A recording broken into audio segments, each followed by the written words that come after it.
idol-worshipping perversion of a religion has caused most of the blood and death in the world and molested children in untold numbers. You are from hell.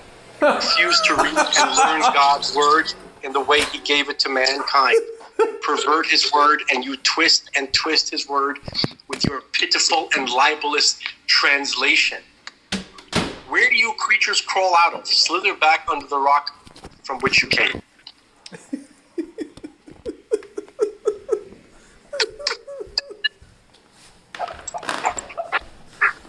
This is comedy, if not. I'm just gonna add. I hope you were vaccinated.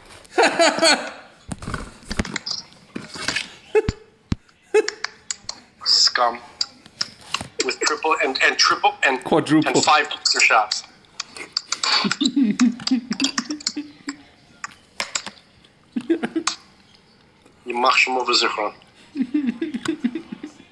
No mercy at all on these scum. These are not humans. Hilarious. Well, my friend. Were you recording that? I was. Oh, God. No, it's good. No, I'm not sure. Wait, hold on. If that's the case, okay. The folks at home, if they're going to hear me say that, they have to understand what these people are attacking. So this guy, how about admitting the disaster your Luciferian tribal buddies has done to the world instead of living in denial? Goldberg, right? What? Are the rest of us going to pretend as if it's not happening? Is that what you want? Okay, now you can understand why I reacted the way that I did. Yeah. Do they understand that they're talking about the Erev and not like normal people? I don't think that they care. Even if they let's say you educated them fully on Erev, they don't want that to be true. They need it to be just Jews in general. It doesn't matter what the reality is. For these guys, it's just Jews in general. The reason why these people don't learn the Bible, Scripture, as it was given by God, communicated to mankind, and they're not even contesting that. The reason they refuse to learn it is because it's their opinion of us, their feeling about us, is more valuable to them than knowing what God actually wants. Their hatred of Jews is more important to them than finding out the true word of God. Okay? That's why they continue. That's why they keep themselves in a perpetual confusion, haze. It's a willful ignorance. Yeah. Why? Because it might mean having to not hate Jews. Well, here's the thing. My father always says, he goes, if I read the Bible, I would either want to convert or I would be an anti-Semite. He says, if I was a non-Jew and read the Bible, I would either want to become a Jew or I would be an anti-Semite. But then again, I don't understand that either, because becoming Jewish is available. It's not a closed club. Of course. I mean, it's not closed club, but it's difficult. Right. So I mean, it's like you can convert. It's available. Okay. So if it bothers you, right? Normally, people I'm assuming your father thinks that the anti-Semitism would come from people who are envious. Right? Yeah, like jealousy. Jealousy. But which is strange because, all right, if you like it so much, you're jealous that you don't have it and somebody else does. Well, go ahead and take it. No, the issue is not the habit. The issue is the part where Hashem talks about choosing us. Right, but that means. But again, what does that mean? It doesn't mean he chose us and excluded everybody else. The door is open. That's the misinterpretation, obviously. It's very odd. You're saying the door is open, but a lot of people think it's not. Because they don't want to read the Torah in That's true. the way it was given. Right? And they want to write fan fiction to make sure that by fan fiction, I'm talking about the New Testament. Yeah. Okay. Right? So, just to make sure it's understood. Any Christians listening, I mean, it is what it is. Now let's say these guys would have approached differently. Let's say they would have asked a question, right? Say, I have a problem with this particular thing, right? I would say, well, I would respond with however I could in in a cordial way. Yeah. Right? It's a question. I respect normal questions. Anybody who comes here with, have a legitimate discussion, I'll talk to you forever, and you're my brother. Sure. But if you come like this, Yeah. go to hell in a handbasket. Yeah. Yeah. Well, with that said, my friend, this is episode number 67, and obviously we were going to talk about 1967, and something happened in 1967, which, interestingly enough, seemingly opened. A lot of people say that there was a portal opened. Can I play? It's like a 2-minute clip. Yeah, please. Of this is. Just give me 1 second. Let me just go downstairs. The following clip is from Rabbi Yom Tov Glazer at Eish Torah, and I happened to find it from one of his shiurim. It was like a 1-hour shiur, but I cut it out, and I thought it was very valuable. 1 second, let me fire up the computer. So here we go. 1 second. Let me just go on my.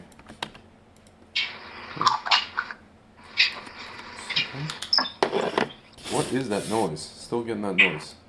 Is that you in the kitchen or something? Well, sometimes when you say Washer that, and dryer? I don't hear it, but then I hear it in the recording. Okay. Washer and dryer? One No? thing. There is the dryer is on. Okay, fine. So I can hear it in the Is that what background. you hear? That might be Yeah. what you hear. All right, I'm gonna play this clip now. Okay. If you go back I don't know if you could hear it. 1967, you will find previous to that in the 50s, psychologists and scientists were experimenting with the compounds, chemical compounds, that they discovered in laboratories that are just recreations of those very substances that the tribes ingest. They actually created it in laboratories and realized it's basically free. That the stuff's actually free.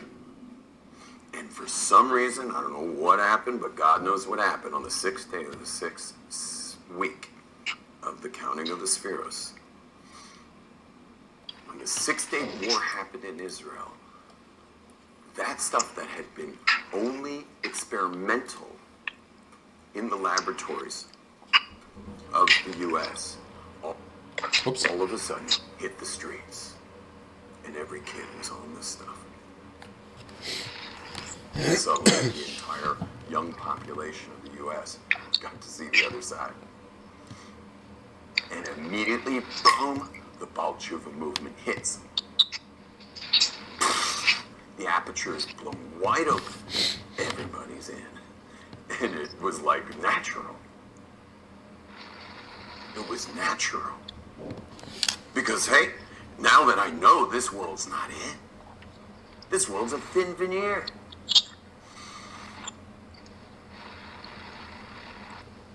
And now I get to meet some Jew, because everyone knew a Jew, especially in the East Coast. And they meet some Jew, and the Jew's talking about things beyond space and time. And this holy hippie's like, I get that. Oh, yeah. Let's see this. I'm in. Things beyond space and time. I've had a first-hand glimpse. I'm in. One after the other after the other. So it's interesting that he's saying that because right around that time, we know that I guess the Rebbe started his tefillin campaign, I think, right, in 1967. What kind of campaign? Tefillin. Oh, the tefillin. Yeah. By the way, I couldn't hear everything that he was saying. He said that in the 6th day of the 6th week of counting Sefirot. Yeah. What? That's the 6-day war. Okay, but what was released? What was it? He said the aperture was blown wide open. Okay, but he said something about laboratories. Something. No, about he was laboratories? talking about psychedelics, and then people, it hit the streets. Psychedelics hit the streets, And So that was in laboratories in America, right? yeah. And also in Europe, but primarily in America. But it hit the streets, and then people all of a sudden started taking psychedelics, and a lot of let's say these secular Jews, and also you had the whole Karlbach movement, the house of That's how Rabbi Bax got. He had that experience, and then he was looking for Yeah. it. yeah, House of Love and Prayer, whatever you call it, and so you had that, and then all of a sudden people started like meeting some Jew, and hold on a second, this guy is clamoring for outside. This little animal. 1 second. So everybody knew a Jew, and all of a sudden they started learning, Hasidut and just Torah, whatever it is. Oh, it's very cold outside. Yeah, that's right. It's 30 degrees, my friend. You're not going out there. Anyway, changed his mind. So that's basically it, and he said that that's essentially when the Baal Teshuva movement began in '67. But everything happened was like a confluence of things, like the we took back Jerusalem. Everything happened at once. You had the whole, this movement of music and psychedelic, and then obviously in '69 you had kind of the culmination of that with Woodstock. So it's interesting. But there's something that obviously happened in that year. Something obviously happened, and the thing, it almost seems like, it's kind of similar to what I was telling you, I guess, a couple hours ago. I don't know if I left you the message that I left for my friend, where I was talking about how there was a certain opportunity. There was like that window that I had, Yeah. and it slipped through my fingers. So it's almost like there was a certain opportunity that the Jewish people had. We took back, Jerusalem in '67, Judea and Samaria, and then everything stopped. Like my friend likes to say, our revolution has been on pause since then. At least physically speaking. Spiritually, people started coming back to Torah, to Hashem. What do you think? Okay, so why do you think it was introduced with a war? Why was it introduced with a war? I don't know if you can even call it necessarily even a war. I think it was more of like an awakening, and the war was just a vehicle because, well, first of all, it was our cousins. It was a Shmuel kind of taking the initiative, so to speak. It's interesting now that you see that Ishmael are the ones that are the custodian of that place, of the Makom, It's They didn't do a good job in what?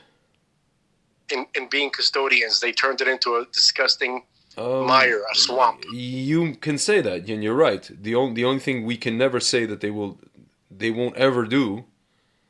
No one can say that they will do what Christians did to it, which is turn it into have imagery or avodah zarah, which they never will. They're more machpir on those things than we are. I don't think they're more machpir on it because they bow down to a rock. They don't bow down to a rock, but dude, they're never. Rambam said you can daven in a mosque. Okay, but I'm saying when they daven, right? They're davening towards a rock. Okay. Sorry about that. That's what I have to say about that rock. Okay. I got nothing against the rock. I'm just saying it's a rock, right?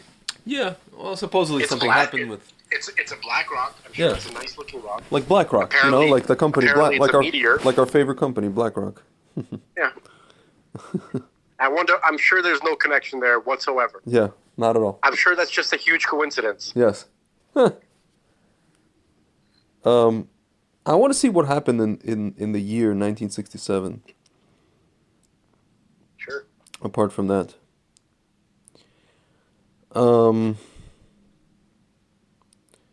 Let's see.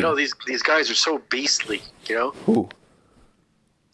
like just these YouTube like Westboro Baptist, Oh yeah. Amalekites. Oh yeah. It's crazy. These are Thule guys, dude. Yeah. We literally Yeah. we why do you think they're attacking us? Yeah, because we they. weren't really getting that much attention I until we know. said Thule. I know, and they're part of the whole thing, and that's what they're searching for. That's what the search terms. It's kind of crazy, man. When you think about that. I So- think we're onto something. so- I find it encouraging. So what the hell do these idiots have? Thule have? It's not like those guys were not Christians, or anything to do with Yoshka or the Bible. So why are these guys searching? There was Christianity. There was some aspect of Christianity. They had a completely kind of like officially they were Catholic. By No, the I way. I know that, but it's like obviously, you know. I know. No, I'm just saying. It's just like they have New Age. Yeah. People say New Age, Yeah. Theosophy. Theosophy. The Thule, actually, I think it's the Thule. Yeah. Okay, the Thule. Our friend society. said that her husband will help us with pronunciation. Yeah, but if he helps us with pronunciation, I will no longer be able to comedically mispronounce it That's true. It won't be funny on anymore. purpose. It won't be funny It'll be less funny. I'll find other things to make fun of. Okay, so so basically, you have this whole New Age movement, which really sprung out of early 1900s Yeah. Germany and France and England, right? Basically, like kind of Central Western Europe. Yeah. Okay, you had like names like Madame Blavatsky, right? I'm not calling her a Nazi, but there was a lot of intermixing of concepts and ideas, and the Thule definitely took quite a bit from her. Okay, and so basically, what it is they took ancient mythology, ancient religious stories about ascended beings or superior races living in some kind of like illustrious past, spiritual quests and purities and all this kind of stuff. This was something that was it was really big in like the 1920s and like from 1900 to 1920. Okay, so when you read the theosophical ideas, right, which the Thule, I'm sure the Theosophical Society doesn't want to hear this, but the Thule are kind of an extension of it or greatly took from it. So they borrowed all these histories of these beings. Like, for instance, there's this idea of like the king of the earth, right? It's some guy. It's this like being that lives in the hollow earth. Let me see. One second. Of the earth, theosophy. Hold on. Theosophy. I'll tell you why this is important. You want to hear something surprising? Give me 1 second. Yes, I do want to hear something surprising, but I found it. So just give me 1 second. Mm-hmm. Okay. So you have here you have Maitreya. Okay, hold on. Maitreya, or Lord Maitreya, is an advanced spiritual entity and a high-ranking member of a reputed hidden spiritual hierarchy, which are the masters of the ancient wisdom. According to theosophical doctrine, one of the hierarchy's functions is to oversee the evolution of humankind. This is their adaptation of the ministering angels, right? Mm-hmm. So, what they take from Hinduism, from Buddhism, from the Norse religions, from the Slavic traditions, from the German, mythology. Mm-hmm. They kind of create this medley, Mm-hmm. right? And they translate it and Jesus is in there too, and so is Buddha. But they're like, no, you don't understand who he was. Buddha wasn't for you, lowly darkies over there. Yeah. He was really our guy, and you guys stole it. This is their whole thing. Mm-hmm. You understand? It's a calling card of a Moloch, but the stealing of identity. Yeah. Okay. So Jesus was a part of that for them. right? So that was like their hook. Yeah. And also they needed to stay connected to kind of like mainstream traditional Christianity, because a lot of the SS guys were not part of the Thule society. They were just Catholics. Mm-hmm. Okay, so they needed to maintain like they needed to make it seem like they were still just this kind of like, you know, rock solid, good solid American. I was going to say good solid American, God forbid. Good solid German, you know, SS-nicks. Yeah. You know what I mean? But purebred, right? Mm-hmm. Catholic and all this kind of stuff. So they had this kind of idea, but the deepest levels of the Thule, they transcended Catholicism into all this other kind of stuff that they developed by, you know, which got to them by the vril, the vril. Yeah. It's kind of funny to say that word. It sounds like vril. So this is why this is like, you know, it's basically like who they are. Yeah. And now the idiots who are commenting on the YouTube channel, I mean, I'm not sure how connected they are on the deepest levels, but they definitely they know how to manipulate the regular garden variety Jew hatred, Yeah. which comes from Catholicism. Yeah.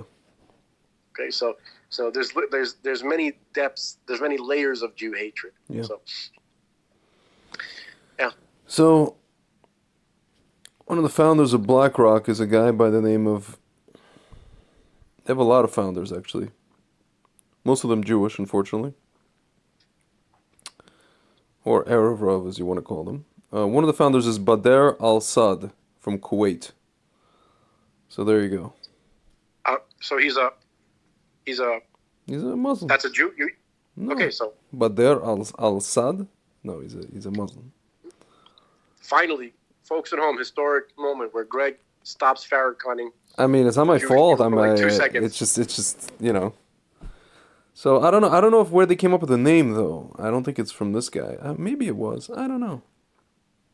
Which name? The BlackRock? BlackRock, yeah. It was Blackstone before, but I don't think it's a big difference. I would say, now, I have nothing to go on except for an instinct for looking past coincidences. Mm-hmm. I'm not saying I'm 100% right, and I don't have any, like, evidence. I don't even have a story to make that connection. It's just a feeling. Yeah. That's all. Take it as you will. Yeah. Not saying anything more. It used to be Oh. Blackstone. Let's see, Blackstone Financial Management. Yeah, Blackstone Group. I remember it was back in the day, like. Here, Blackstone name. Interesting. The Blackstone Group. They founded it in 1985. Stephen Schwartzman and Peter G. Peterson. Let's take a look. Hey, I know Yes. this goes against all the stuff I whine about normally, Mm-hmm. but that clip that I sent you from the Rogan show Okay. when he was talking to that special forces guy Mm-hmm. who went to Argentina, and he did like he had like a show, and he did like kind of like a documentary Mm-hmm. on the Nazi town in Chile. I'm sorry, it was in Chile actually. I think, you know, just to kind of like really tie this down to reality, Mhm. you know, for the folks at home who think we might be joking around about this Tula stuff, Mm-hmm. right? What do you think? Should you play the clip? Of what? I'm sorry? I sent you a clip in the morning Oh, of a guy talking to Joe Rogan. I can. I just have to go downstairs. I'll play it. Maybe let's see if Play it. Yeah. Just put the phone next to your speaker. What seems to be the issue? Is it like your phone? I mean, your computer? Or... I don't know. No, my computer, I can hear it perfectly, So put the phone. and I next... put it right next to the speaker. I'm not sure what happens. Hang on. Joe Rogan, Nazi town. Hang on. Nazi colonies in South America. Okay. Okay, this is he's having a conversation with Tim Kennedy, like a famous special forces guy. Mhm. Okay, hang on. So it's a little bit long. It's like 18 minutes long. I want to see if I can get to, Yeah, I was to gonna those say. moments. Yeah. That's too long. Hold on. I can't hear a thing. Well, the Russians got a bunch of them for their rocket program. Hell, the Egyptians. How was that? A little better, yeah. Okay. Okay, so listen to this. Yeah. The Egyptians were trying to create a delivery system to drop bombs into Israel, and then Ben Gurion started having these Nazi scientists try to have them assassinated. They were mailing. The Mossad was. Are you familiar with this? No. The Mossad was mailing package bombs into Egypt and throughout Europe, trying to kill these German scientists, and they were all German Nazi rocket guys. Did you hear that? Yeah, yes. You heard that, right? So Yes. this is right around the 6-Day War, you know, Crazy. 67, when There this you was go. all happening. Were working for Egypt, and Egypt wanted to go blow up Israel. This is into the 60s. Wow. So they're still trying to find ways to kill the Jews. And they're like, oh, yeah, we'll go work for you, Egypt. You know, so it's What's crazy is how fucking technologically advanced the Germans were. so far ahead of us. It's so... Okay, hang on. Yeah. Yeah. Well, it's how the business works. Yeah. I had a lot of soul searching, trying to figure out what is the appropriate thing. What's the appropriate response? What am I supposed to be feeling right now? And I think I'm a pretty So he was talking about when he went down to this Nazi town in Chile, Interesting. and he was talking to all these people, Yeah. and he was interviewing them, and he was asking them, you know, and these guys, the second, third generation guys, they were showing like the medals, the Nazi medals of all their grandfathers. Yeah. He also says in this clip that Mengele survived, lived to a ripe old age, died, married a Brazilian chick, died in Brazil. Interesting. That's what he says. And what is his evidence for that? What is he based that on? Yeah. He's going to mention it. Well, I would recommend for people to watch this clip. It's called, if you do a YouTube search, it's Joe Rogan, Nazi colonies in South America. It's 18 minutes long. Well, it says, yeah, Mengele, it's even in the Wikipedia, it says Mengele died at age in 1979 in Brazil. It says that. You know, I didn't realize that it was that common knowledge. I Yeah. thought that. Yeah. Oh, God, I can't believe that. Yep. So let me just find. I just wanted to find that moment. Hold on. Yeah, he lived in this Argentina. person. Like I'm. What did you say? He lived in Argentina in 1949. In 1949, he sailed to Argentina, assisted by a network of former SS. He lived in Buenos Aires and then fled to Paraguay in 59 and Brazil in 1960. So listen to what you just said. A network of former SS, and then you have Huntsville, Alabama, full of Nazi scientists Yeah. that were brought over by Project Paperclip to the United States so that they could work on the rocket program. Okay, you have Nazi colonies in South America. Okay, I mean, this is a vast network. Now you have Nazi children of Nazis Yeah. who are holding high levels of government. In South America. Okay. That's crazy. Not just in South America. What about we were reading before how like the first guy of NATO, Yeah. right? Yeah. He was right. He was an officer, yeah. There's Not a few NATO, of these UN. guys. Yeah. Right. So you have Here. Werner von Braun. Anyway, so Adolf Heisinger, former Inspector General of the Bundeswehr. Hold on. 1 second. Yeah. These NATO generals had unusual backgrounds. They served in the Third Reich. The Wehrmacht. unbelievable. Unbelievable. Yeah. Here you go. 2 days later, amid the Berlin ruins, Jodel's boss. Oh, so General Obitz Alfred Jodl. So his boss, General something something, Chief of Oberkommando der Wehrmacht, signed an identical document in the presence of Soviet, American, British, and French commanders.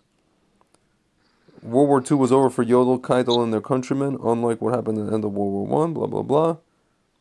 Yeah, this guy Hans Spadel. He was one of these NATO guys. Crazy, man. And now you have Klaus Schwab, the son of a Nazi. The son of a guy who like built stuff like nuclear weapons, nuclear facilities. No, but devoted to the party, a true Nazi. Mm-hmm. Okay, now he's, he's running this organization of people which has essentially taken over the world. It was allowed to happen. Yeah. The World Economic Forum is little muppets, these little psychopaths, these little Zorans Yeah. that he grew in a lab, Yeah. right? And Zelensky, one of them. Yeah. Okay. Kurt Waldheim, he was at the UN. Kurt Waldheim is the guy that I was thinking. Yeah, But there's a few yeah. of them. Okay. So you had all these real former Nazis who became part of. They had a place in political life after the war. Yeah. Okay, and then now you have their children who are causing havoc in the world, and then you have, networks of former SS, and as you heard, they were trying. They didn't stop trying after World War II. Yeah. They kept trying to destroy the Jews anywhere they possibly could. They were helping the Arabs. Whoever's involved in Jew killing, they were there, and they were helping in the cause. So that never stopped. It goes on to this day. Yep. What do you think the people were doing? The people causing this in the whole world. That's who this is. Yeah, I know. It's crazy. Okay? So it's not a cabal of anything. It's a tool Yeah. of murderers, Yeah. of Amalekites, working together with their Erev Rav enablers. So how is it that we can't even identify them at this point? Meaning we identified them. We can easily identify them. You and I can, but like it seems like if you like people who had like if you talk to Jews today who have like Holocaust survivor relatives or whatever, they get horribly offended when you compare what's going on today to Dude, Holocaust survivors can have idiots as relatives.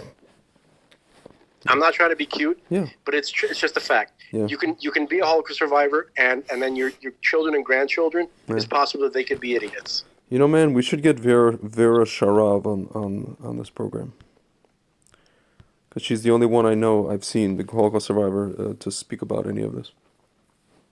That would be intense, man. If you can get that, that would be crazy. It would be. It would be. I was thinking earlier today, when I was in Morristown Yeshiva, like in 2001. Yeah. They had a Holocaust survivor from the camps come and speak to us, and he was talking, his horrific. There's too much really to say on the air, to be honest with you. Yeah. But in the end, he talked about this one Nazi who, for whatever reason, took mercy upon him, even after he saw him commit cruelty beyond imagination. Yeah. To so many people. So he basically, here's the kindness that he did. He said that the Holocaust survivor who was speaking, his legs were almost frostbitten. Yeah. So he was gonna go get, he wanted to help him warm up. So there was like hot water. He was about to pour hot water, and he said, "Don't do that. You're gonna, your legs will, you're gonna lose them if you do that." Yeah. So he's like, "Here, wrap your legs up in these towels, right? And then in a few minutes, pour a little bit of the hot water there, just not directly on the skin, just let it that kind of thing." So, I don't know. I'm not saying that for any specific reason. It's just a memory that I have. That's what he said. Yeah. And since I remember that, and he said that to us, probably means I should relate it. It's crazy. I was thinking, when I was arguing, when I think about these kind of Nazi guys, and the current Nazis right now, right? They don't need to put on snappy, uniforms. No. Designed by Hugo Boss. Yeah. Okay. Yeah. They can, they have the tools now that they don't need all that. They have like biotechnology, and then they have influence, political influence all over the world.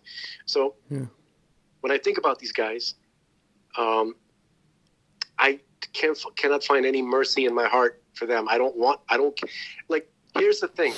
I heard Rabbi Manis Friedman today. He was saying that we Jews are here to represent God. Okay, in the world, we're here to be God's representatives, and also to draw God down into this world. Okay, the non-Jews are here to create a world where God wants to dwell. Yeah. Okay, so it takes these two different things. He did the comparison of Moshe and the people who were involved in building the Mishkan, right? Yeah. So when they finished building it, and so they were waiting, like, where is God? How come His presence is not, descended or arrived here? He said, because we need Aaron. Yeah. Aaron will draw him down, right? He's not coming down without his representative, Aaron. Mm-hmm. Okay, that's what Moshe said. Okay, so that's so to use that kind of model. So we are the Aaron, and the non-Jews are the builders of the Mishkan and Moshe, kind of, in this particular metaphor. Yeah. Okay, Yeah. so it's a group effort. Okay, God wants to descend to the world. He needs both entities to do their job. Yeah. Okay, so part of being a representative of God is to reflect God, meaning like God wants sinners to repent. He wants the evil. He doesn't want to destroy the evil. Mm-hmm. He wants them to repent. Okay? Mm-hmm. I don't want them to repent. I don't want them saved. I hate them. Yeah. So I'm not there yet, is what I'm trying to say. Yeah. You know what I mean? Like I'm supposed to I could lie to you. I could say, no, God, you guys should repent and all that kind of stuff. But that's a lie on a personal level, but not in my job as a representative. Yeah. But it's hard to get my heart behind that idea. Can I ask you a question? Yeah. What do you think about the fact that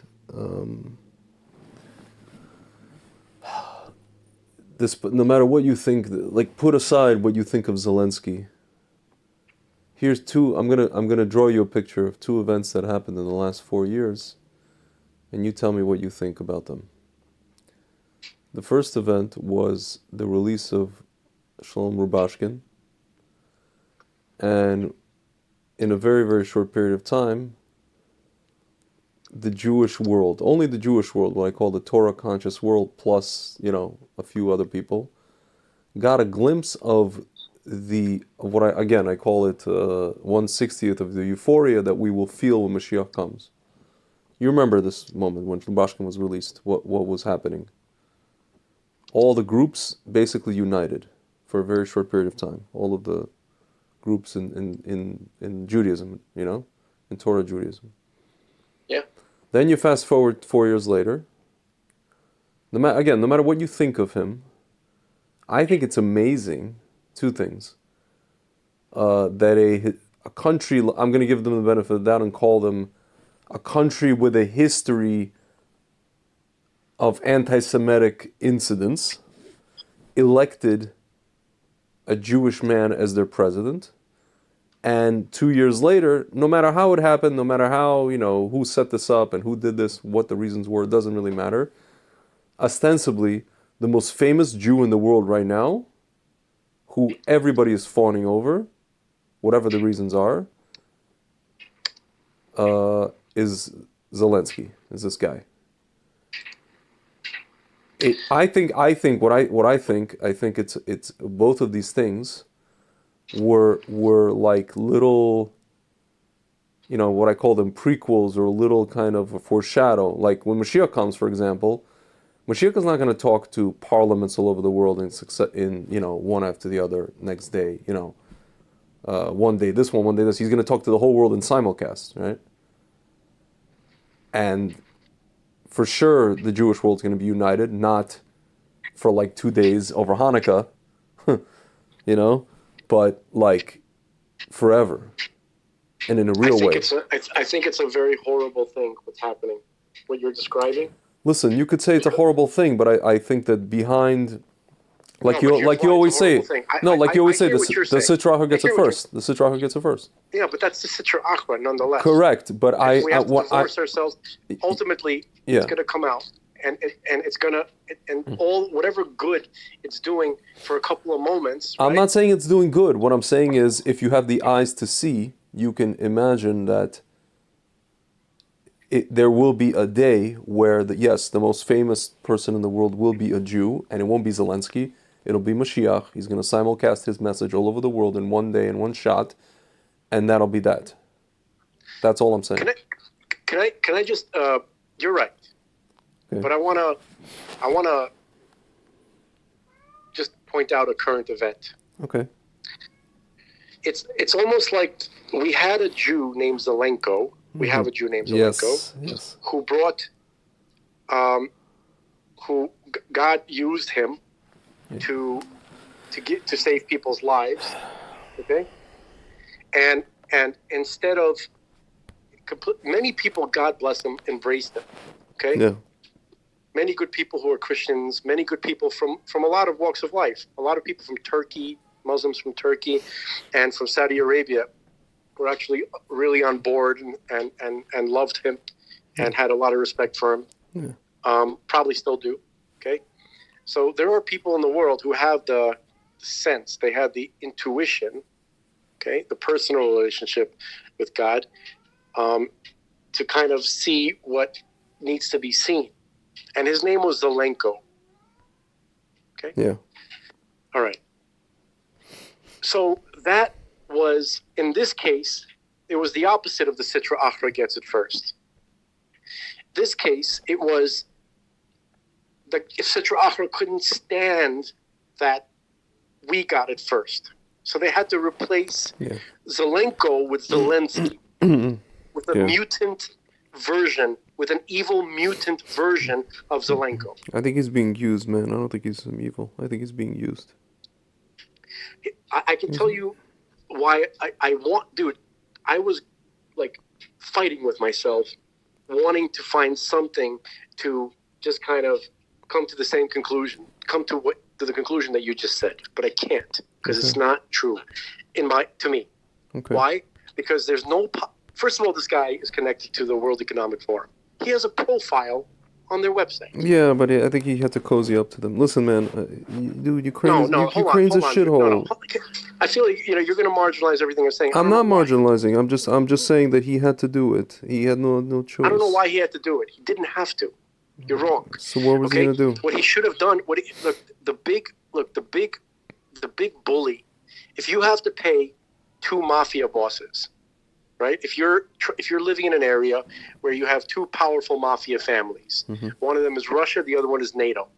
Okay, stick with the one that you know already, and the one that you know is not going to allow the other mafia boss to come onto their territory.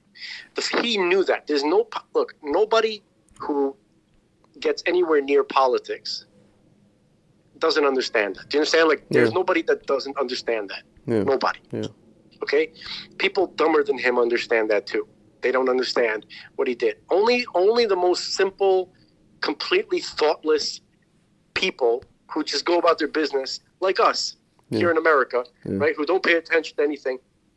They'll just go and fall right for the propaganda and all the nonsense. Okay, but anybody with the slightest bit of awareness, not to mention the actual government, of course they knew that this was going to happen.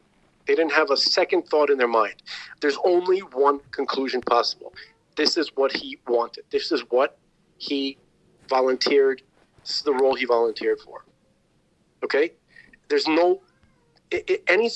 Honestly, it's delusional to think otherwise, and that's what it looks like to me.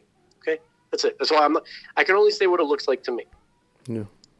I wanted to find some excuse for this guy. Okay, and you know how I am about Farrakhaning Jews. Yeah. But I can't find anything to say about him. Yeah. You know what I mean? Like, I hear what you're saying. I know. And I know. all of a sudden, you're the biggest, most. Ukraine is the number one thing for you. Yeah. What I'm saying is, all we have to do is flip everything on its head in our minds and realize that Mashiach is gonna, as fast as these schmucks, tonight is the Oscars. As fast as these Avodah Zoraniks can turn this guy into like some sort of hero, Dude, Sean Penn. I know he's gonna smell. I told you he's gonna smelt down his Oscar, and we're gonna make the Mishkan out of it. Right. So literally everybody, when I saw that, on somebody posted that on social media, Getter or whatever, and then everybody's like, so who cares? So who cares? So I put that meme that I created. I was like, this is what I created it for. Yes. Of Judge Smales. Like, we're waiting. Yes. No, I said, where is the blueprint for the Mishkan? We're melting down gold, golden calf, whatever. Does anybody have the blueprints for the third? I see what you're saying. It's what you're seeing is still in its clandestine form. I know. Which is the way it's been through the whole Gullus. I know. Can I read to you something that just... For the folks at home, that means the exile. Yes. The guy, Judicial Watch organization, Judicial Watch? Yeah, Mr. Schwarzenegger over there, Tim Fitton. Why is he Mr. Oh, because he looks like... Okay. He's all jacked and everything. So basically, today, Judicial Watch announced that it received 199 pages of records from HHS that includes emails between Shmen Shmai H, Schmancis Schmalens, and Mousy about HCQ. Freedom of Information Act, blah, blah, blah. All emails sent to and from Director Schmalens related to Shmein of Schmugschen, HCQ, and the Wuhan Institute of Shmirology. June 19th, 2020. Current Acting Director Lawrence Tabak writes to Shmena H, then Director Collins, about an NIH-sponsored control trial of the effectiveness of using HCQ to treat patients hospitalized with COVID-19. Based on recommendations of the Data and Safety Monitoring Board of Shmai H, that today, National Heart, Lung, and Blood Institute is stopping the randomized controlled trial of HCQ versus placebo in hospitalized patients. This was a scheduled interim analysis according to an Ford series looking at both safety and outcomes. Bottom line, there was no harm signal. However, based on the conditional power analysis, there is less than 1% probability HCQ would prove more effective than standard of care. Okay. Therefore, we are concurring with DSMB's recommendation and stopping the trial in accordance with standard trial monitoring oversight. So there's no harm. They said there were harm, but there was no harm. The trial was almost completed. However, based on these results, there is no need to continue the studies. Collins replies and copies Mousy. Well, that fits with the outcome of the recovery trial. I hope NHLBI will quickly publish the results, looping in Tony. Mousy responds. NIH, not NHL. Yeah. No, there's a thing called NHLBI. It's like the National Heart... Oh, there is? My bad. Yeah.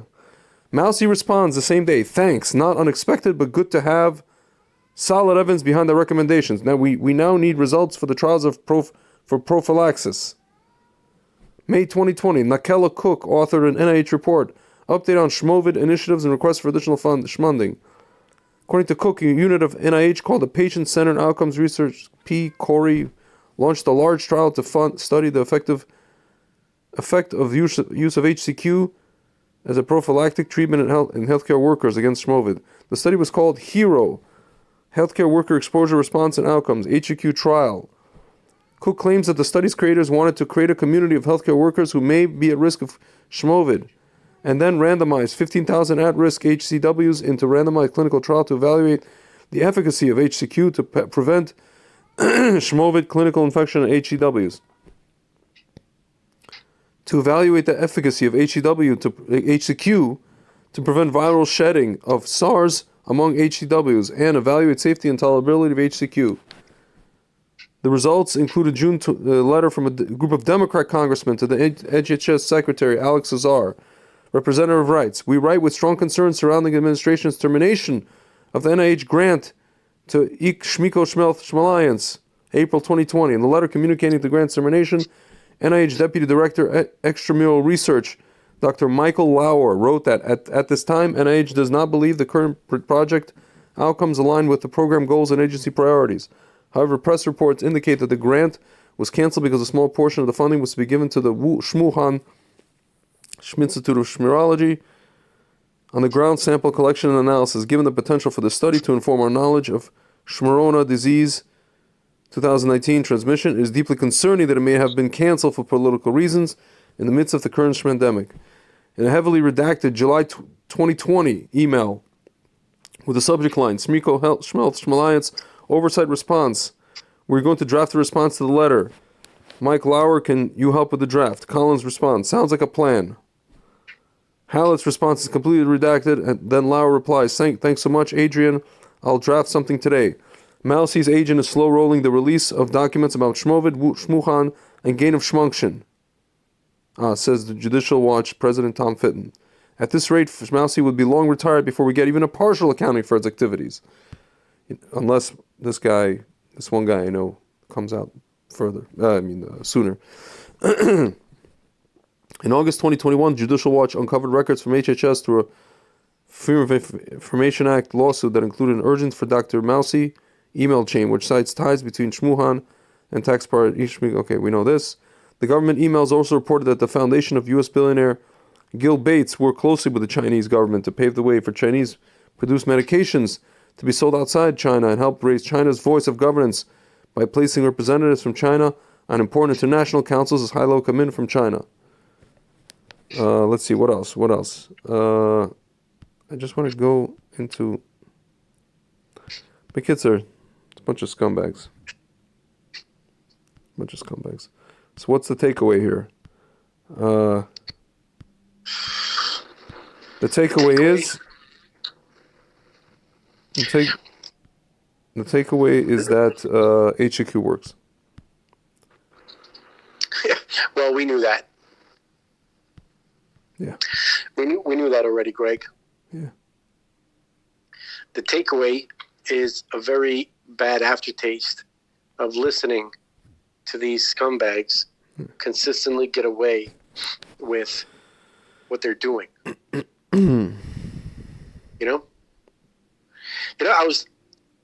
We can address the question here. We could probably get into big trouble. Yeah. But question is why?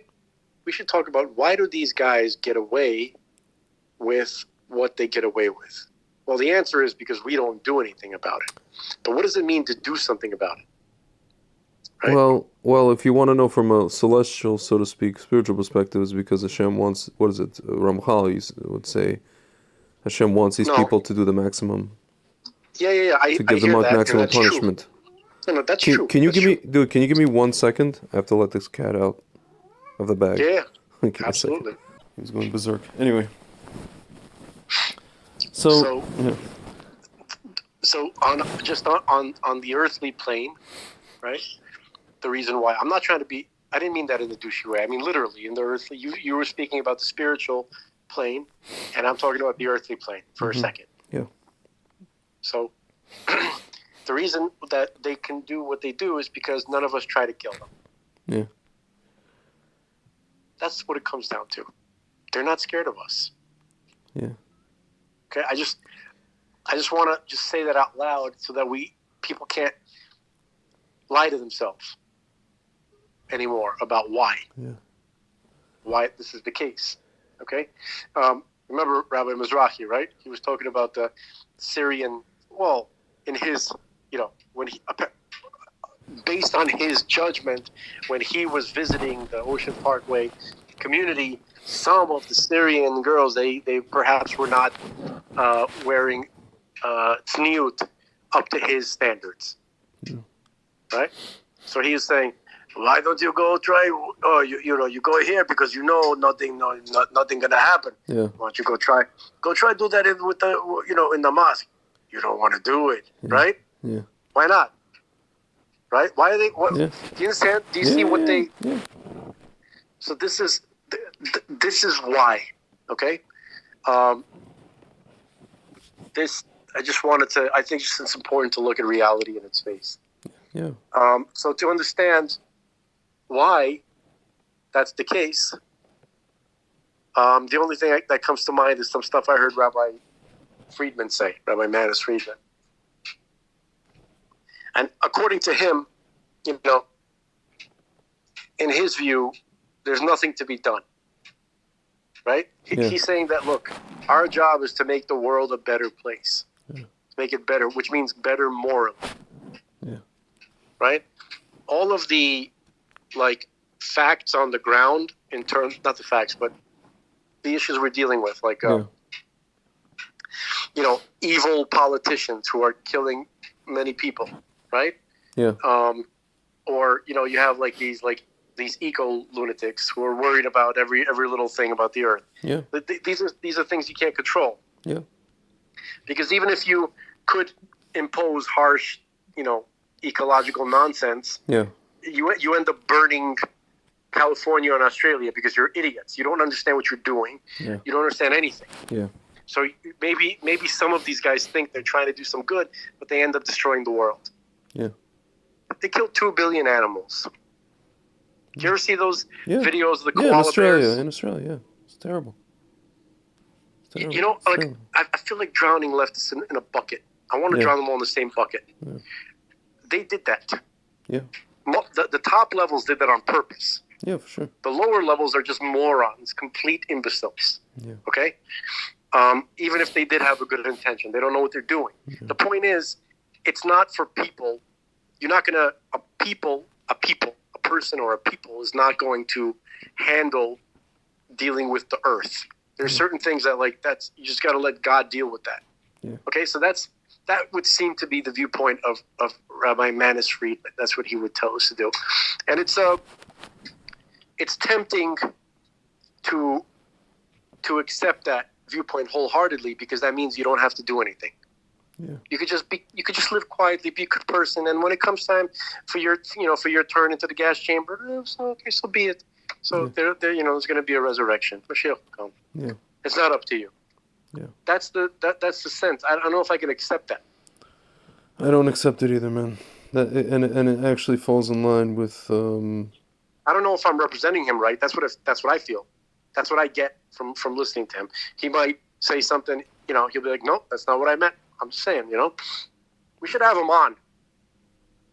Do you think he'd ever do the show? Manis Friedman? Of course. Yeah. I think he would. He's definitely one of the guys we should have on. Yeah, I'll try to get him on somehow. I have to speak to my friend in the she would recommend us only, Stam, because it's The only thing is that she's when a he's fan. on, She's a fan of your. She is the host is a fan of your brother. So. oh, the Russian lady, right? Yes. Yeah. Okay, that's cool. Yeah. But when he's on, you got to have me like tied up, and gagged, with my hands behind my back, Okay. It's like That's funny. just to kind of make it go nice and smooth because That's I funny. can make it a little bumpy. Yeah. So you want to talk more about the 6-Day War? Let's do that. I wanna still see. I didn't read the full list of things that happened in the year. Okay, let's look at 1967 in the United States. Events. Ronald Reagan, January 2nd, is inaugurated the new governor of California. The Doors' self-titled album is released, where they sang about break on through to the other side. This is all January. This is before the war. Vietnam War, basically, Operation Deckhouse 5. This is the Mekong Delta. This is when, as a result of the war, this whole hippie movement began. What else? What the heck? Dr. James Bedford becomes the first person to be cryonically preserved with the intent of future resuscitation. That's He's the first guy, yeah. That's interesting. New York Times reports the U.S. Army is conducting secret germ warfare experiments. The Human Be-In takes place in Golden Gate Park. The event sets the stage for Summer of Love. Be-In is like the psychedelic, people were taking things and stuff. And basically just, this kind of stuff. Let's see. 1 second. There's something I want to propose while you're looking. Okay. So these books, this book that I'm reading, was written by this guy named Robert W. Sullivan. And, I was looking at it, and it's really pretty impressive as a primer to understand the people that we are dealing with from many different backgrounds. All of these secret societies, right? Mm-hmm. All of them have the same knowledge, okay? In a certain sense, like they all have an awareness of the same power sources. It's always been like this since the beginning of time, okay? There's a lot of this information that's encoded into movies and stuff like that. But I think that in order to understand the evil powers that are guiding, or they think that they're guiding what's going on, it might be a good idea to begin to understand their symbolism. What do you think? Yeah, for sure. The language of the enemy. Yeah. So you can recognize it when you see it. What do you think? Yeah. All right. So go ahead. Yeah, I'm just looking for moments that happen, things that happen after the war, after 67. Oh, interesting. Freedom of Information Act becomes effective. Let's see, what else? By the way, that UFO incident at Malmstrom Air Force Base with the nuclear missile, that was 1967. Was it? Yeah. Let's see. Malmstrom. You're not going to find it here, interestingly enough, on this Wikipedia entry. Gee, I wonder why they don't want you to... Right. Just type in Robert Salas Malmstrom. Jimi Hendrix Are You Experienced album came out. American Nazi Party leader George Lincoln Rockwell is assassinated. Yeah, that's right. Actually, 67. He talks about that in the book. Mm-hmm. Who does? I mean, this guy, Robert W. Sullivan, mm-hmm. right? Mm-hmm. I was just telling you about him. Yeah. Let's see what else. See, folks, that's how Greg listens to me. I know. I was just looking at the things as you were talking. He dismisses me out of hand. I feel unwanted. I do not. I've been hurt. Musical hair. Sorry, I'm just going through this list here. There's a lot of stuff. Let's see, they go. Oh, U.S. Navy pilot John McCain is shot down over North Vietnam and made a POW. I don't like people that get captured. I don't like captured people. You were captured. I think that his point was that he made such a identity. He made an entire career out of that fact that he was captured. You understand? Like he literally made a career out of it, right? To the point where he walked around with a screwed up arm and a pen. Or was that Bob Dole? Bob Dole. I'm Bob Dole. I don't know. Bob Dole, and I have a pen and a screwed up arm. The point is that he really milked it to get elected and to get into politics and all that kind of stuff. For sure. And also, what he's saying is that when it comes to POWs, right? There were many guys far more heroic in those circumstances than he was. Yeah. And to keep overstressing this unfortunate thing that happened to him, right? In which he didn't really show the valor that most servicemen do show. It's a little bit disingenuous. So I'm not. So Trump just said I don't like guys who get. But that's how I interpreted it. Yeah. Pretty sure that's what he meant. Yeah. You I'm going to look at the Trugmans right now, 67. Yeah, you should. Here. I am. Okay. All right. I found it. The first gematria of 67 that we have in the Torah is in Genesis chapter 3, verse 6, where it says the word, it's actually the last word of the pasuk, Vayachal. Mm-hmm. And he ate. Can I read something to you that was said by the Rebbe? But hold on. Yeah. And he ate. Interesting. And what did he eat? He ate. This is the moment that Chava gives him the fruit from the tree of knowledge. Interesting. Vayachal. And he ate. 67. Interesting. Okay. Seems like it's somewhat connected to what you were saying initially, to what Yom Tov Glazer was talking about in that clip. Yeah. Interesting. Okay. Let's check this out. In the spring of '67, as the Arab capitals paraded their arms and openly spoke of overrunning the land of Israel and casting its inhabitants into the sea, a great panic enveloped the land. The media was almost unanimous in its feeling that the small Jewish state was outflanked and outgunned by its enemies and stood little chance of survival. It was obvious that the world was going to stand by once again and let happen whatever might happen. The Rebbe stood out as a voice of confidence and encouragement. The guardian of Israel neither sleeps nor slumbers. He said, quoting the eternal words of Psalms, God watches over his people wherever they are, especially in the Holy Land. On June 5th, 1967, Israel launched preemptive strikes on its southern and northern frontiers. 6 days later, the world stood amazed at the swift and bold victory. Within one dizzying week, Israel defeated 5 armies on 3 fronts and liberated territories of its promised homeland, amounting to an area greater than its own size. The Rebbe saw the heart of this nation open wide. It was a biblical moment, an opportunity of cosmic proportions, and the Rebbe urged Jewish leadership to respond. Speak about returning to tradition, and they will listen. Ask them to don tefillin, and they will roll up their sleeves. The Rebbe wanted the 6-day war to be a Jewish victory. God's eyes rest on it always, from the beginning of the year to the end of the year.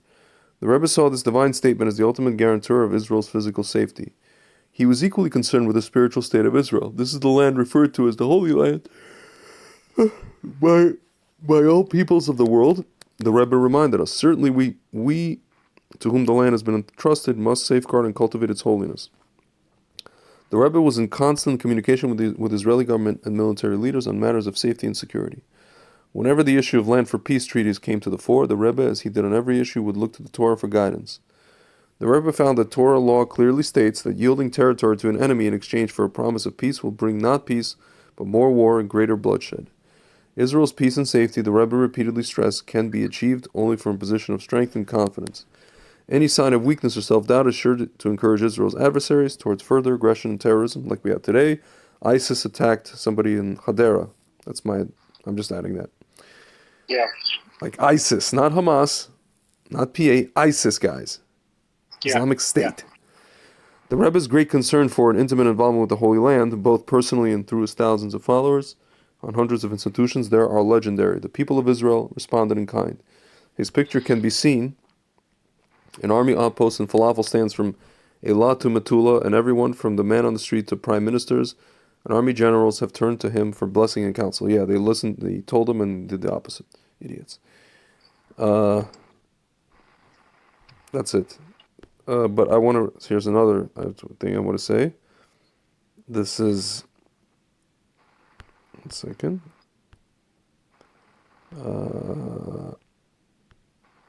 This is regarding the Tefillin campaign. In the months before the 6-day war, earned its name and blaze in the history of the book as an open miracle. Pundits were predicting the decimation of Israel, a second Holocaust. 2 days before the fighting began, on June 3rd, 1967, the Lubavitch Rebbe of righteous memory announced what was regarded as a radical step. Every Jewish man... What's that noise? Noise? Hello? I clicked the mouse for a second. Every Jewish man, no matter where he was, no matter his level of religious observance, should help safeguard Israel by putting on tefillin. Most war efforts surge and fade and fray like so many threadbare yellow ribbons tied around the old oak trees. But 40 years later, the tefillin campaign is roaring ahead. In 4 decades, the ancient practice alluded to in the Torah and described in the Talmud grew into a trademark of Chabad Lubavitch outreach and has been revitalized as a valid channel for authentic Jewish spiritual connection. Rabbi Joshua Gordon, now executive director of Chabad of the Valley, California, was a teenager attending Chabad's Rabbinical College in Brunei, France, when the Rebbe announced the Tefillin campaign. Zealous to fulfill the Rebbe's words, Rabbi Gordon and his friends stood on the street corners and outside banquet halls where Jewish weddings were celebrated, pairs of tefillin in hand. People would line up by the hundreds and wait to put on tefillin with us. That is the extent of the awakening brought on by the immense imminence of the Six-Day War. Then the first shells fell. The Rebbe issued telegrams to Israeli soldiers urging them to put on tefillin, usually an AM ritual, and any time they could spare. Tefillin would strengthen them, shield them. The Rebbe quoted the biblical commentary that said, in essence, as a mark of tefillin would demonstrate that they were Jewish soldiers whose leader is God. As a consequence, enemies shall fear you, and they shall run from you in 7 directions. Within a week, Jews around the world marveled and celebrated. Years later, a former Israeli soldier who fought Egyptian forces at the Suez Canal recounted an object lesson in the power of tefillin to Herbert Weiner, author of 9.5 Mystics. In 1999, Jewish news article, in a 1999 Jewish news article, Weiner described how Israeli officers found notebooks left behind by Egyptian soldiers who observed a strange daily occurrence through their binoculars. Israelis donned black boxes on their heads and arms their Egyptians guessed were secret weapons, perhaps a kind of radar receiving device, detecting signals that could not be picked up by other known instruments. Interesting. The war was over, but the battle for tefillin had just begun. The phone rang in Rabbi Kasriel Castell's Brooklyn apartment at midnight. A newlywed studying in Chabad headquarters Kollel, postgraduate rabbinical school, Rabbi Castell received the news that he had been tapped to head the tefillin campaign with some surprise. Armed with a list of hospitals, nursing homes, and colleges, the young rabbi, now program director of Lubavitch Youth Organization, dispatched volunteers. Most were guys barely in their 20s, jumping at the chance to fulfill Rebbe's wishes. Among them were venerable Hasidim, equally motivated to make a difference. Rabbi Shalom Ber Gordon, a Chabad representative sent to New Jersey by the Rebbe's predecessor, devoted his life to tefillin. He kept a pair with him at all times and helped thousands of Jews use them, especially in his work as chaplain for 30 years at St. Barnabas Hospital. Oh, it's in Livingston. And 40 years in Beth Israel. Hospital admins, doctors, patients, visitors, most were won over by Rabbi Gordon's warmth and sincerity. And when that didn't work, the rabbi had an answer why he wanted perfect strangers to put on tefillin. I'm a tefillin addict. In the early days, flack against the campaign came from all quarters. Critics wondered if presenting uninvolved Jews with such holy objects demeaned the ritual. Furthermore, how could yeshiva students be trusted to traipse among immodestly dressed crowds and not be led astray? The Rebbe devoted many talks to explaining the power of tefillin, its potential to reawaken Jews to their heritage. Slowly, tefillin emerged from obscurity. Prior to the campaign, the New York Times' only mention of tefillin came in a lost and found notice on June 18, 1959 issue. By May 1968, a brief article juxtaposed the hippies in Washington Square Park with Chabad's booth there that promised tefillin on the spot for people on the go. Rabbi Shmuel Shraga, a member of NYC Mayor John Lindsay's New York City Youth Board, was quoted as saying, "It's time to return to a proven old philosophy. Young men, especially Jewish young men, are searching for the mystic experience like LSD and pot and gurus and maharashis. We can give them mysticism." This is what Rabbi Yom Tov Glazer was talking about. There you go. Yeah. 4 years later, an overseas dispatch in the paper of record trumpeted the Israeli army's funding of 2 planes to transport 55 Chabad Hasidim to bring Hanukkah cheer and tefillin to soldiers stationed at the Suez Canal. The campaign has also shaped Chabad from within. Chabad Yeshiva students take their first baby steps towards futures devoted to reaching fellow Jews by way of tefillin duty. Some develop regular tefillin routes on Friday afternoons before Sabbath arrives at sunset. They stop by offices and storefronts to treat their regulars to quick tefillin wrap and Torah chat. Executives have been known to put deals on hold to accommodate the young upstart's request. Today, at the Western Wall in Jerusalem, Chabad students man a semi-permanent tefillin stand. It's actually not semi, it's permanent. Leaving the shade provided by the booth's corrugated tin roof, the young men approach thousands of camera-happy tourists, soldiers in uniform, bewildered bar mitzvah boys, and grinning grooms with an offer to do a mitzvah at the wall. Miles away from the Jewish homeland, Chabad has been an ambassador for tefillin. Jews in Bangalore, Bangor, Bangkok, Big Bend, Big Easy, and everywhere in between have been reached by Chabad's tefillin campaign. In recent years, Chabad has taken steps to overcome the barrier that often stands between one-shot tefillin experience, and the daily commitment to the mitzvah, finances. Handwritten by scribes on kosher parchment, quality tefillin sets are pricey. Even before the official tefillin campaign began, Chabad sponsored tefillin purchases for soldiers through its Machne Israel division. Starting in 2005, Chabad's Kushner International Tefillin Bank, there you go, a project of Shluchim office, began heavily subsidizing pairs of tefillin for any Jew committed to using them regularly. Over 5,526 pairs have been distributed to date. I think it's probably more by now. The bulk have made their way to Jews living in the United States and the former Soviet Union, while others going to exotic locales such as Cyprus, Guatemala, Turkey, and Thailand. 6 years ago, after Rabbi Sholem Ber Gordon passed away, his son, Rabbi Joshua Gordon, purchased many pairs of tefillin with support from community members, Gary and Rachel Finder. There's one for each of the Chabad representatives in the Valley family and a pair available for every Jew who needs one. When we help a Jew put on tefillin, we're reaching an element of self that cannot be reached by speech or thoughts. We are tuning their antennas to receive spirituality through action. So this article was written, when was this? It's 07. Okay, so a lot of, time has passed, so to speak. Yeah, it's just talking about tefillin. There's a Rebbe's prophecy on Six-Day War. Yeah. It's, what kills me, man? There's all these videos of every leader, every one of Israel's leaders coming to the Rebbe, asking, what should we do? What should we do about this? The only guy that listened to him ever, there's one guy that listened to him. Out of all the leaders, was this guy, Ran Nachman, the mayor of Ariel, when the Rebbe told him, keep building. Forget about what everybody says, keep building and building and building. Yeah. And it became a powerhouse city with a university that's recognized as a university in Israel, the capital of Shomron, of Samaria. Apart from that guy, every leader, whatever the Rebbe said, they did the opposite. And now we have this kaka for the last 17 years of these rockets. Yeah. Sharon went to him, Begin went to him, gave back to Sinai. And all these guys were right wing, except for, what's his name? Rabin. Every other guy was right wing, and all these right wing, so-called right wingers are the ones that ruined Israel. I think they had some help. In fact, I don't think they take the lion's share. I think the leftists take the lion's share. Yeah, but but ultimately, listen, man. What you're saying is that they ruined it because they were supposed to be the saviors of it. They were supposed to be. They were supposed to, at the very least, I don't know about the saviors, but at the very least, not give away land. Yeah. At the very least, not give away land. Like just as my partner used to say, my Yemenite partner, Greg, all we have to do is just hold. We just have to hold. Do nothing, just hold. Hold means like держись, I know. But just keep it together. Just keep it at that level. Hang in there, like the kitten, like the kitten poster. Hang in there. Like the kitten. Can I read something? Yeah. This is from Chabad.org. Yeah. This is Introduction, the Six-Day Miracles. The miracles of the Six-Day War. Okay? In the spring of 1967, following close to a decade of relative... You know what, dude? Can you find this article? Just go to Chabad.org and then type in the Six-Day War. Okay? And then click on Introduction, the miracles of the Six-Day War. It should be like the second entry. Hold on. Yes, I see it. Introduction, miracles of the war. Mm-hmm. Okay, so I'll read this and we'll go through them. Yeah.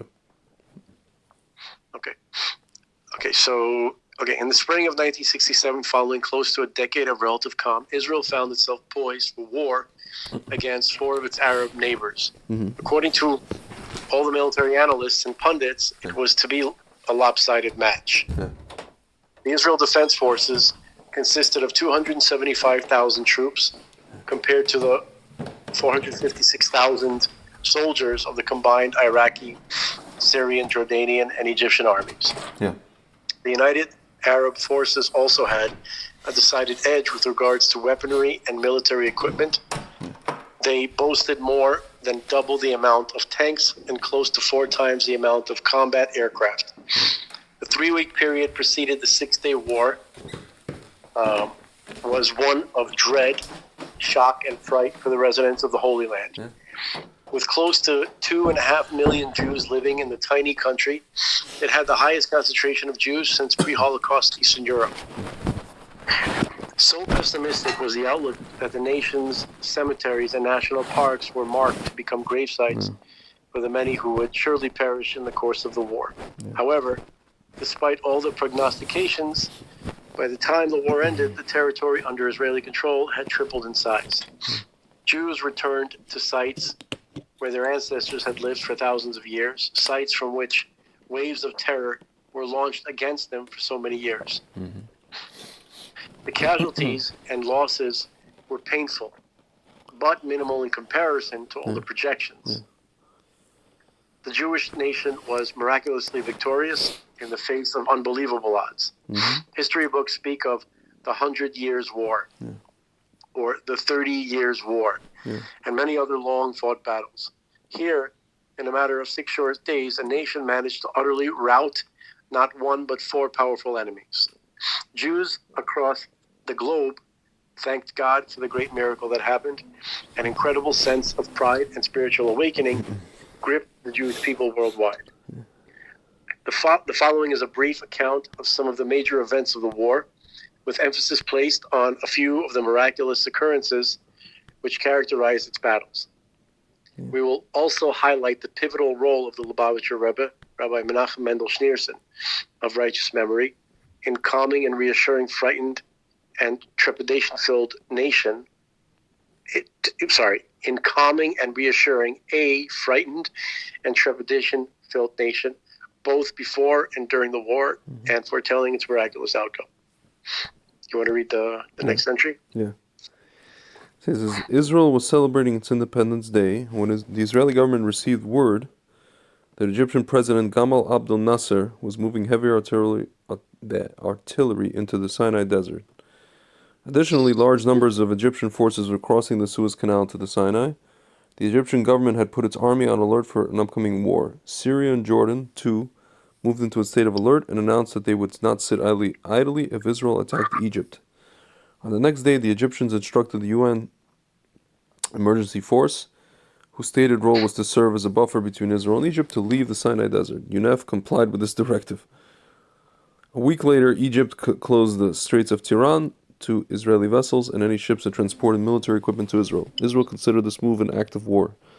Can I just say that, I think I told you this story, my grandmother worked for a government office in the Soviet Union, and she'd overhear drunk Soviet officers who came back after 67 saying how dumb these Egyptian officers were. They trained these guys, and these guys are they would the Soviet officers were these guys were supposed to steamroll the Israelis based on the way we trained them, but they were so stupid.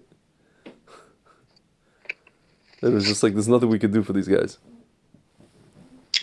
Anyway. Yeah, sure. I heard that too. Yeah. I heard this kind of stuff too. Yeah. But it sounds like typical Russian excuses when you fail. Yeah. The Egyptians aren't idiots.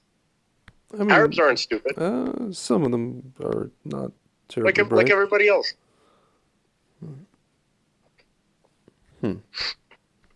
It's good time. I hear. These really were miracles. Well, you want to keep reading? Oh, you finished it. Okay. Yeah. Just read the next. Okay, so the entry that you read, this was on May 15th. Now I'm going to read May 28th. Yes. Okay. Egyptian President Gamal Abdel Nasser with King Hussein Ibn Talal of Jordan on the eve of the 6-day war. It's a picture there. Okay. Yeah. Okay, so 1 week earlier, Israel had called up all army reservists for active duty. News of the pact between Egypt, Syria, and Jordan, effectively creating a noose around Israel's borders, brought home to a frightened Israeli public the reality of an impending war. The media began discussing the prospects of a war with much bloodshed. The term Second Holocaust was bandied around. On the 27th of May, the Israeli government began instructing its citizens to prepare themselves for war, offering self-defense primers. Bomb shelters were prepared, and students dug bunkers across the land. Israeli Prime Minister Levi Eshkol delivered a national radio address in an attempt to calm the populace.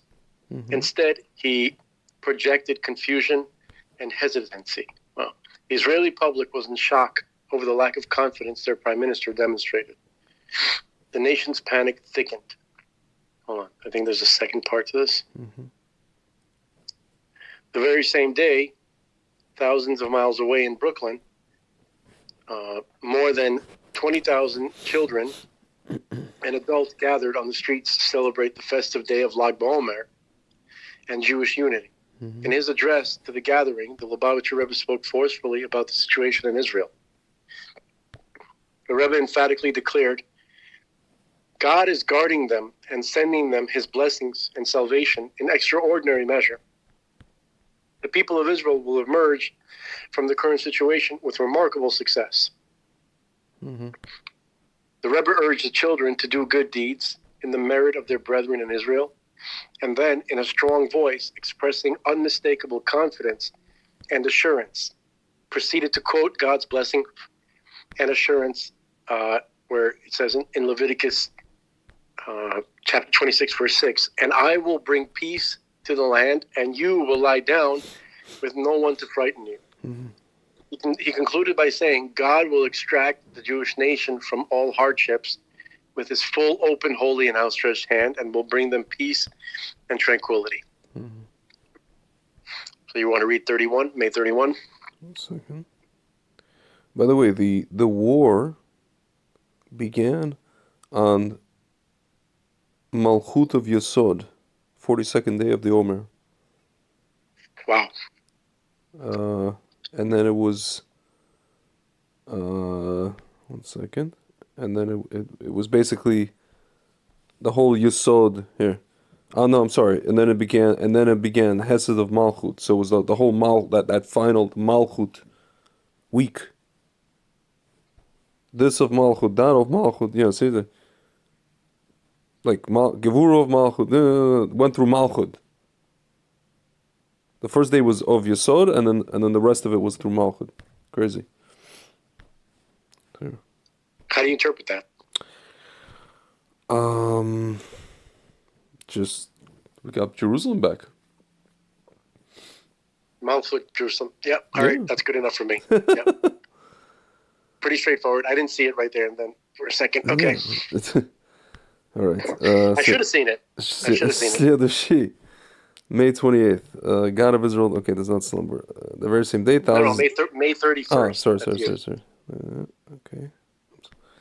Okay, a lone voice. As foreign embassies called for their citizens to immediately evacuate from Israel, and foreign airlines were contemplating terminating their flights to Israel, the Israeli daily Yediot Achronot, which is Ynet today, carried a surprisingly uplifting headline. God is watching over the Holy Land, and salvation is near, the headline screamed. The article contained the Rebbe's message.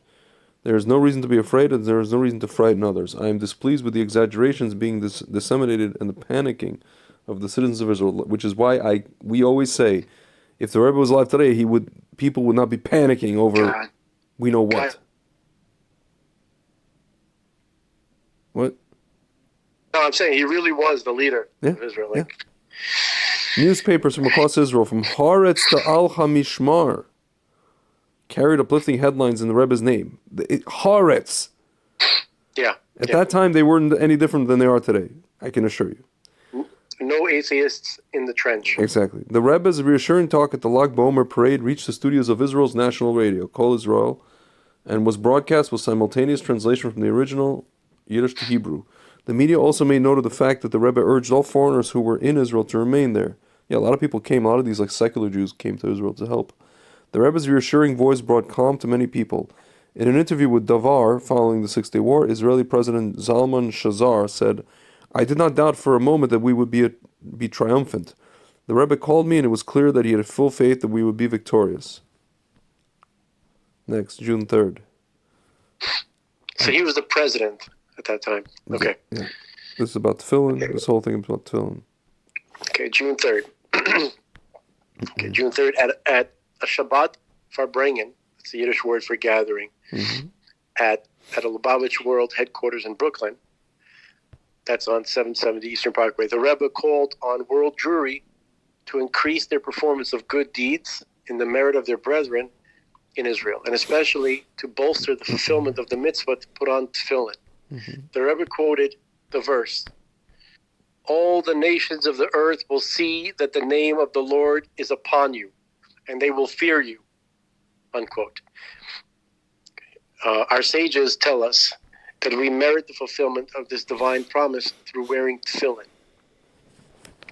Chabad Lubavitch followers around the globe immediately began encouraging Jewish men to put on tefillin.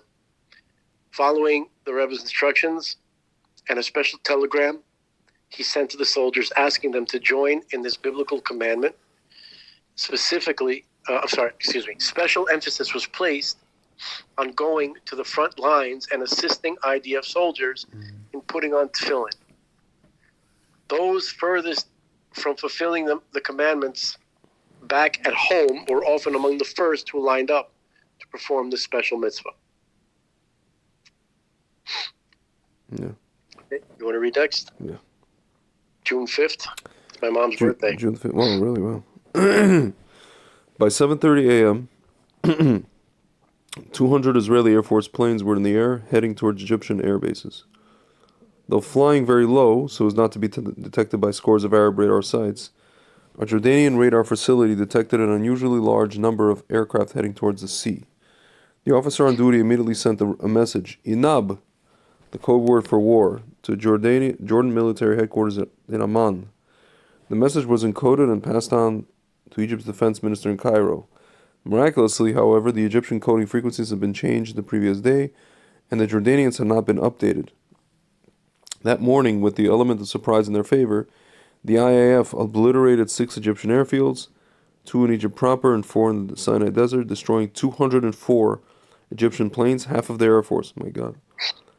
Yeah. Though Egypt had sufficient anti-aircraft ammunition to destroy all the attacking Israeli planes, miraculously no order was given for these missiles to be launched. The Israelis accomplished their mission with practically no resistance. The total air superiority achieved on the first day of the war drastically reduced the enemy's combat abilities. Today's highlights. Israeli airstrikes destroyed 2/3 of the Assyrian Air Force, more than 300 Egyptian aircraft, and most of Royal Jordanian Air Force. Oh, it's funny, I'm flying Royal Jordanian on the way back from Israel. I will be. Why? Because they have... It's essentially like flying a direct flight, except it's super cheap. And it's actually a nice airline, believe it or not. And they have kosher food. IDF completes the capture of Rafah and El Arish, and the government house in Jerusalem is captured from the Jordanians. Well, okay. Yeah. All right. June 6th, day 2 of the war. Okay. IAF, Israeli Air Force planes and pilots had now been involved in almost constant battle for 24 hours. The pilots were weary and the aircraft low on ammunition and fuel. Inexplicably, the enemy did not take advantage of this weakness. Though in control of extensive forces in the Sinai Desert, and certainly capable of mounting a ferocious counterattack, Egyptian leaders were reduced to giving incoherent and disorganized instructions to their troops. Israeli troops pressed on in the Sinai front.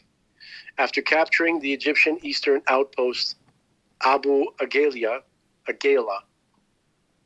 the day earlier, they now approached the heavily defended Kusema outpost. As the Israelis drew near, they heard massive explosions. When they arrived, they saw that the Egyptians, for no apparent reason, had destroyed their equipment and abandoned the base. Mm-hmm. I'm going to say that again. When they arrived, they saw that the Egyptians, for no apparent reason, had destroyed their own equipment and abandoned their own base. As the day continued, it became clear that the Egyptians were hastily abandoning many of their outposts, some with all their supplies left behind. Yeah. So this day's highlights were Israel seizes Gaza, Qalqilia, and Ramallah, Okay, also Ammunition Hill in East Jerusalem, the mountainous area of northwest Jerusalem, and the fortress of Latrun all fall into Israeli hands. Jerusalem is now encircled by Israeli forces. Okay. And of course, Qalqilia is now this Arab town, still full of Arabs, right on the, the tip of the Green Line. The left is the enemy of life, the enemy of everything. Yes, and it's like 5 miles away from Netanya. Ramallah is in PA hands, and Gaza is, as we know what Gaza is today. I despise anybody involved in all the blood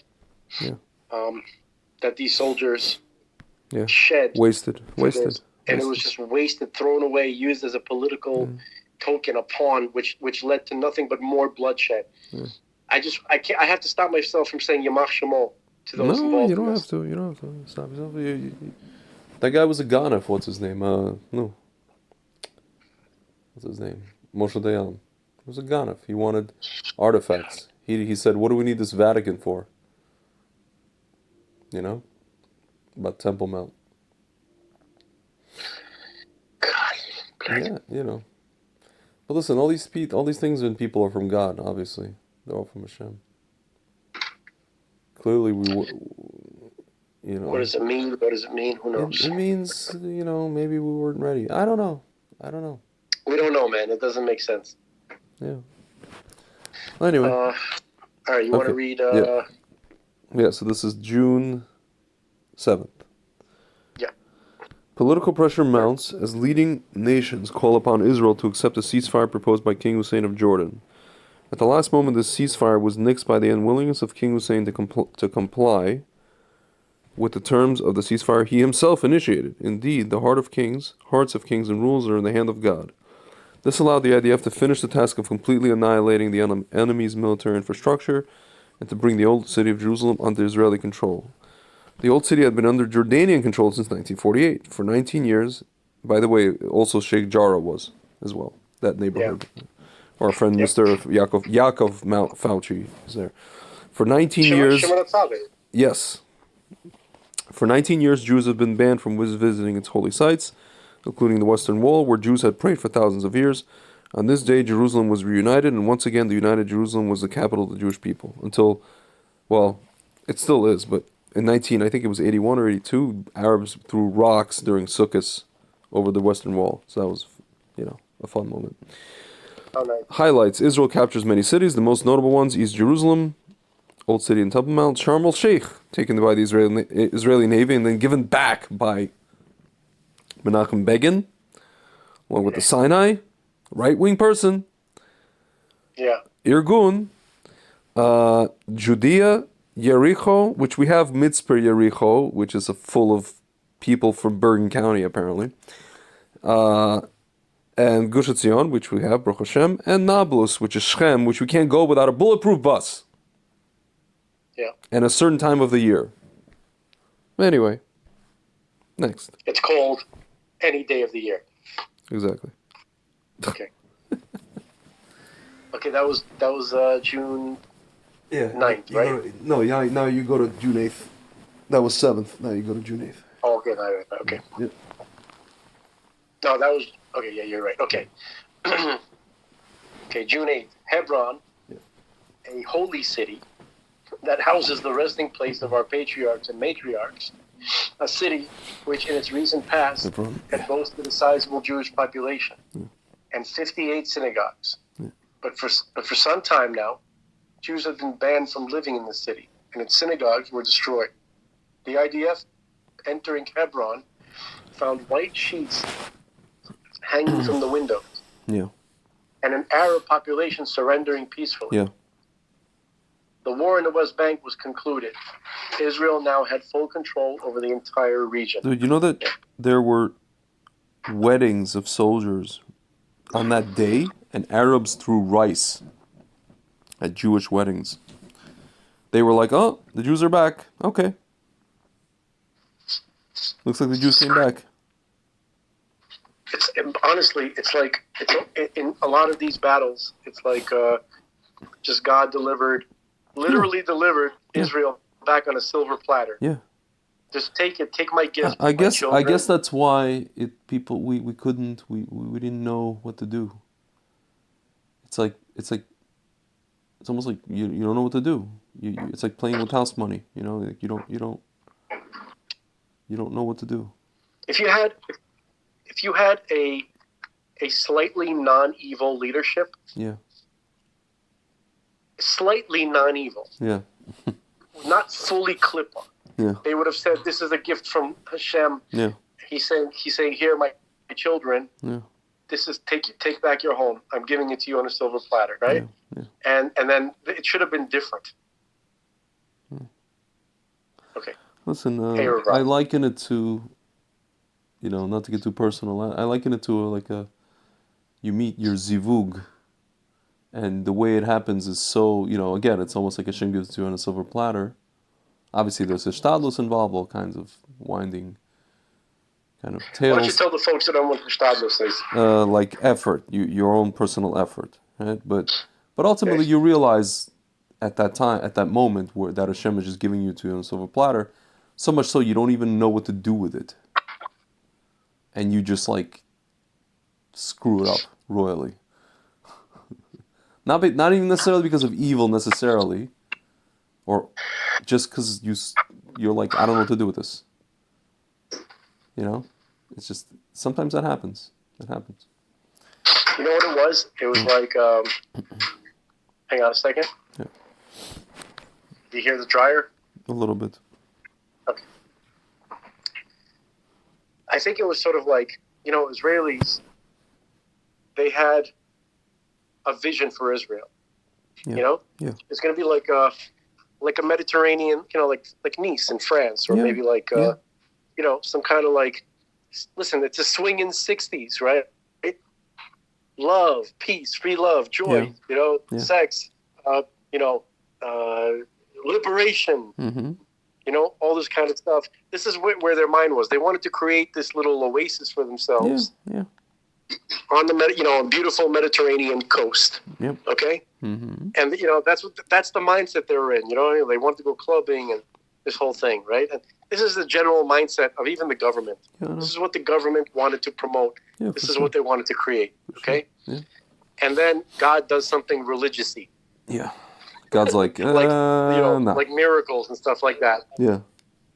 And they're like, "Oh God, it's really not Yeah. a good time right Yeah. now. Yeah. I was gonna go clubbing. I was Yeah. really excited about this hot. It's like the people that want their business and they don't want Mashiach to come, even though they believe Yeah. in Mashiach. Yeah, they're like, Oh, I but really you- appreciate. I really appreciate the beautiful miracle. Chevron. It's all very nice and pretty, but you understand, I got Fifi waiting for me. Fifi. What is that, a dog? Some French chick. I don't know. You know what I mean? Fifi. Like, we got, Kiki. She's, Fufu-fafa. she's very French. You know who was very active, She's a French, probably in she's all a the. French actress from France. Menachem Golan was sitting in Tel Aviv and saying, I have to make a movie with Van Damme. You're ruining it. Van Damme is being born. The greatest karate movie guy who's not Chinese. I'm gonna make movies with him, Canon Films, and you're ruining it with your stupid miracles. With your miracles and your religious stuff. Oh, your religious. I want to go to Gehenna with Bloodsport. Go away. Go away. First From he produced, I think first he produced Black Turtle. I don't know what the hell that is. There was a movie where Van Damme was a bad guy, Uh-huh. where he was. Oh, Isn't that where he's the I gotta Russian figure guy this out. in not Black Turtle, the other one? What's that movie? Oh, no, you're talking about Red Scorpion, and that was not Red Dolph Scorpion. Lundgren. No. I'm talking about he's a fighter, and it's not in not in it's before that. I'll tell you exactly the movie he was. No, never give up, never surrender. What was it? Yeah. Here, filmography. No retreat, no surrender. Ivan Krasinski, main antagonist role. That's where he was. That's why Bloodsport was right after that. That's why what's his name saw him in No Retreat, No Surrender, and he was like, "Yo, I'm gonna make you a movie star." Did you see the? Dude, he was. His first movie was Women Woman in a Twilight Garden. Woman Between Wolf and Dog. That's what it's called. What? Woman Between Wolf and Dog, or Well, I'm looking at IMDb. oh, okay, IMDb. Okay, fine. Yeah, because on Wikipedia it's called Oh, Woman Black Eagle. Black Eagle is the one I was talking about. Black Eagle. That's right after Bloodsport, or the Yeah, same he was year. the bad guy in Black Eagle. Andre. I never saw Black Eagle. That's interesting. I never even heard of this. The good guy was an Asian dude. Right. The good guy in the movie was an Asian dude, Interesting. and oh shit, it was Sho Kosugi. Who the hell is Shogun? Dude, if you don't know Sho Kosugi, you are not a martial arts. I'm not a martial. Fan. I'm not. I suck. Some Japanese guy. Well, Did you ever see Ninja Assassins? It came out like in 2010. no. It was awesome. It was actually really. Huh. It starts out like you have these Yakuza guys, right? And they're kind of like, you know, they're being all like you know, like black gangsters, you know, like they got the gold teeth and they're, you know, but they're Yakuza, right? Yeah. They're like listening to rap in the background. They got their hose and, you know, and the coke and everything. That's funny. And then all of a sudden, and there's a tattoo artist who's like, you know, kind of an old school guy. Yeah. And he's giving them tattoos, and then a messenger comes and brings them some kind of like old school looking message. Yeah. And it has like this, it comes in like this kind of like little like treasure chest kind of weird thing. Mm-hmm. And then the old school tattoo guy, he notices it right away. He's like, "Oh my God, those are the ninja. They're coming. You guys are all going to be killed." And then the guy, and then the modern Yakuza guys, they're like, "Ninja!" The hell? You know, like they're making fun of, like, "Oh, I'm scared of ninjas." And then the ninjas come and slash them into sashimi. Mm-hmm. Interesting. It's kind of like, it was a little bit like comic bookish, the movie, but it was awesome. Mm-hmm. It was really good. I loved it. By the way, it was pretty brutal. Van Damme made a movie. It's coming out this year or next year. It's called Frenchie. It's an upcoming action drama written, produced, and edited and directed by Jean-Claude Van Damme. Who also stars in the film as the main character Frenchie. The film also features two of his children, Christopher Van Varenberg, that's actually his real last name, and Bianca Brie. What is it about? Joseph Cannon. Is this person related to maybe? Oh no, he's not. Okay. Golan. Menachem Golan. Yeah, I don't know. First cut of Frenchie was filmed in Thailand in the summer of 2008 on a budget of $5 million. Also, this movie. Oh wow! After an unsuccessful special screening in Cannes, organized in 2010. Oh, so this movie made like years ago. Additional footage was shot in 2012 in Bulgaria. So this is like shot. This was made years ago. So where the hell is it? Interesting. I can do without it. Huh, dude. You know the cartoon Minions: The Rise of Gru, the latest Minions movie. I don't know what this Minions thing is. It's I've like heard these about little it. guys. Yeah, the animated, whatever cartoon. He plays this guy Jean Claude, like Clawed. Whatever, it's like this cute thing.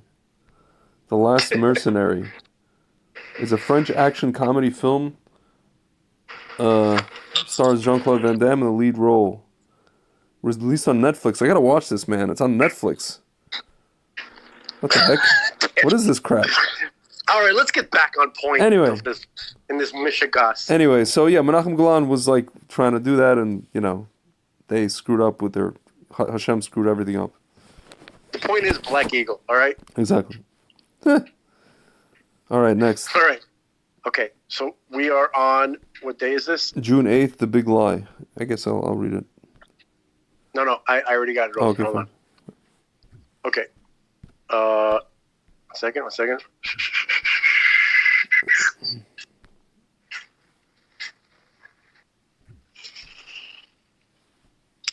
The hell? No. Oh no! Hold on. Arab countries were bombarded with Egyptian and Jordanian propaganda. Okay, so this is the second part. Right after they took over, right after they easily took over Hebron, right, and they got the West Bank was taken over. Mm-hmm. Okay, so this is part 2 of that. Arab countries were bombarded with Egyptian and Jordanian propaganda claiming that American and English planes were assisting Israel in pounding their bases in countries' forces. This canard caused much distress to American and English embassies and citizens across the Middle East. Embassies were shut down and innocent people driven from their homes. The big lie backfired on its perpetrators. On June 8th, King Hussein contacted the English, pleading for assistance and asking them to pressure Israel to stop its incessant attacks. England ignored the request largely because of Hussein's backing of the lie. Today's highlights: Israel takes control of the holy city of Hebron and Al-Qantara, El-Sharqiya in the Sinai desert. Yeah. This places most of Sinai in Israeli hands. Sinai is bigger than Israel, bigger than the land of Israel. The peninsula. Jordanian bridges are destroyed. Yeah. Next, June 9th. June 9th. David and Goliath. After suffering significant casualties in the offensive to take over the Golan Heights, Commander Musa Klein's platoon had only 25 men at his disposal, but they continued upwards. When they reached Tel Fakhr, Klein ordered his men to charge the position, unaware that it was one of the most heavily fortified...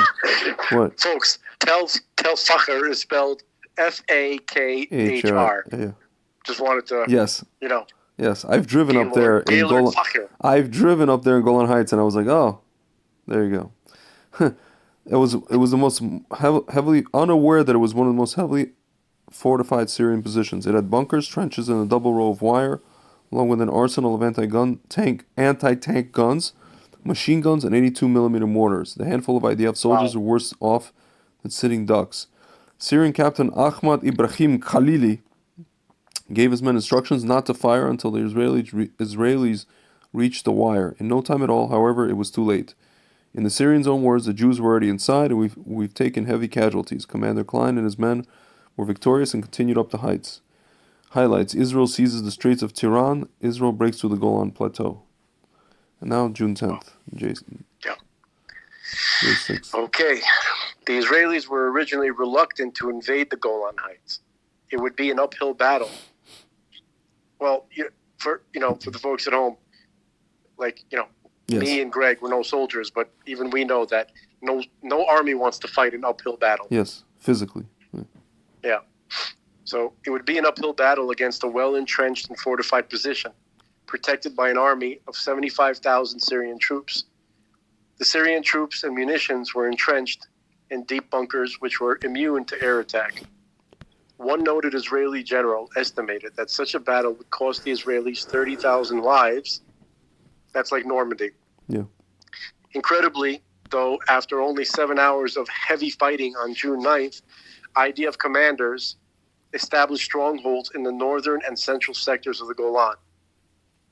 The next morning dawned with the Israeli forces apprehensively awaiting another day of fierce fighting.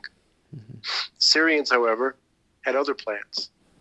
In sudden panic, before the Israelis even approached their positions, they pulled out of the Golan and fled in total chaos, leaving most of their weaponry behind. The mountaintops that were strategically utilized to murder Jews in the Holy Land were now in the hands of the Israelis. The final offensive was completed. On that day, a ceasefire was signed. Today's highlights: Israel captures the strategic Golan Heights and Masada. A ceasefire goes into effect at 6:30 p.m. Okay? June 14th. So that is the last day of the 6-day war. No, so now, June 14th, the Great Ascent. A euphoric and relieved Israeli population now awaited the day when they would once again be allowed to visit the Western Wall, the Kotel, and the Old City. On the holiday of Shavuot, the holy site was open for civilians. More than 200,000 came. They cried, prayed, and thanked God for His incredible miracles and salvation. On the very next day, the Chabad Lubavitch Tefillin booth was established in the plaza facing the wall. In its first year alone, 1.5 million people donned tefillin at the wall. The booth, now a permanent fixture of the Western Wall, is manned daily from shortly after dawn until dusk. Crazy. Wow. Man. Crazy. But there's so many obviously, this is not even scratching the surface of the details, the miracles. Yeah. the stuff that happened in Jerusalem during the conquest of Jerusalem, Yeah. the stuff that happened in the Golan with the Syrians claiming that they saw these giant, tall, like bearded, like men that terrified them, and they fled for their life. Yeah. These are angels. Yep. I mean, it's basically, it's almost like it's an open secret Yeah. among Israeli military. Yeah, for sure. I heard this from military guys. Yeah. Yep. So it was the Arabs who saw the angels. The Israelis didn't. Yeah. If I'm not mistaken, if that's what I. That's the I think irony I'm of the whole calling thing. that correct. That is the irony of the whole thing.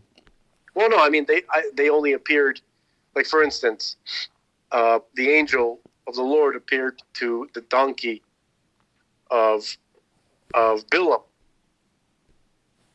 right? Yeah. But Bilam didn't see it, and the other people didn't see it either. Yeah. Okay, so it appears to who it needs to appear to. Yeah. Yep. So there's more. Hang on, I wanted to see something. Just a moment. Second. Doom, doom, doom, doom, doom, doom, doom. Doom, doom, doom, doom, doom. Doo, doo, doo, doo, doo. Okay, so okay, the 6-Day War and Tefillin, a short documentary. 1967, the 6-Day War, a timeline biography of the Rebbe. That might be interesting. I think we read that already, no? This is something else. Oh, okay. Can you give me So- 2 minutes? Need to use the board. Absolutely. Back. And he's back, folks. Yeah. Dude, there's this hilarious picture Uh-huh. of Biden, right? He's like speaking at some army base. I think it's in Poland. And you see like this soldier, black dude. He's kind of he has his like hands behind his back. He's looking at him like he's gonna stab him. He's looking at him with this disgust. He's like, I It's just- hate you. Dude, there's a And, photo. and everybody's like, we know. And then everybody's like, we all feel this way. Dude, there's. Okay, first of all, he was sitting there. They're comparing when Trump visited one of these bases and when Biden did. And they're just not even like paying attention to what he's saying, what Biden is saying. Trump, he's talking and they're all like, they're focusing on everything he's saying and like this. And Biden is just talking and nobody cares. Nobody cares. Dude, can I tell you something? I bet you there's a bunch of these army guys. I'm going to talk in code right now. There's a bunch of these army guys. They probably had some intel on election night. You know what I'm saying? They got something on election night. Meaning they saw IP addresses in November 2020, and they're looking at Biden and they're like, this dude ain't our legitimate dude. We ain't got to listen to this guy. He's not even our real commander in chief. Right. So the question is, why do they listen? They don't. I don't even think they do. That's why I think America will not commit any troops, because they cannot, even if they wanted to. At best, they can probably, at best Poland can give some MiGs, and at best, somebody could send some, what's his name, this Austin guy who's used to be an executive at these, these defense companies, can maybe weave some magic over there. His corporate contacts, Dude. but as far as American Dude, military, Austin is not going to do anything. He's a lackey. puppet of China. yeah, I'm just saying. What I mean is the military itself, the American military itself, I don't even think is high enough to listen to Biden right now. Legally speaking, I don't even think they're high enough to listen to him. Technically, I hope of course not. Nobody is. you know what I'm saying? That's why he probably I can't spent even. I spent the better part of 3 weeks on Getter, just trying to disseminate Yeah. that information. No, but I mean, you're saying they shouldn't. I mean, you also mentioned that he's not legit, whatever. But we're saying legally speaking, there's legal. Yeah, legally. And he knows that. I think Biden even knows that. There's a connection between the word legit and legal. Yeah. It's crazy, man. So now that we've spoken about, well, with your permission, now that we've spoken about the 6-Day War, and we've spoken about miracles, many miracles and wonders. Yeah. Okay, and some tragic mistakes. Okay, miracles squandered, basically. Yeah. Now let's talk about. This might be a somewhat of an explanation as to why and who is squandering it. Yeah.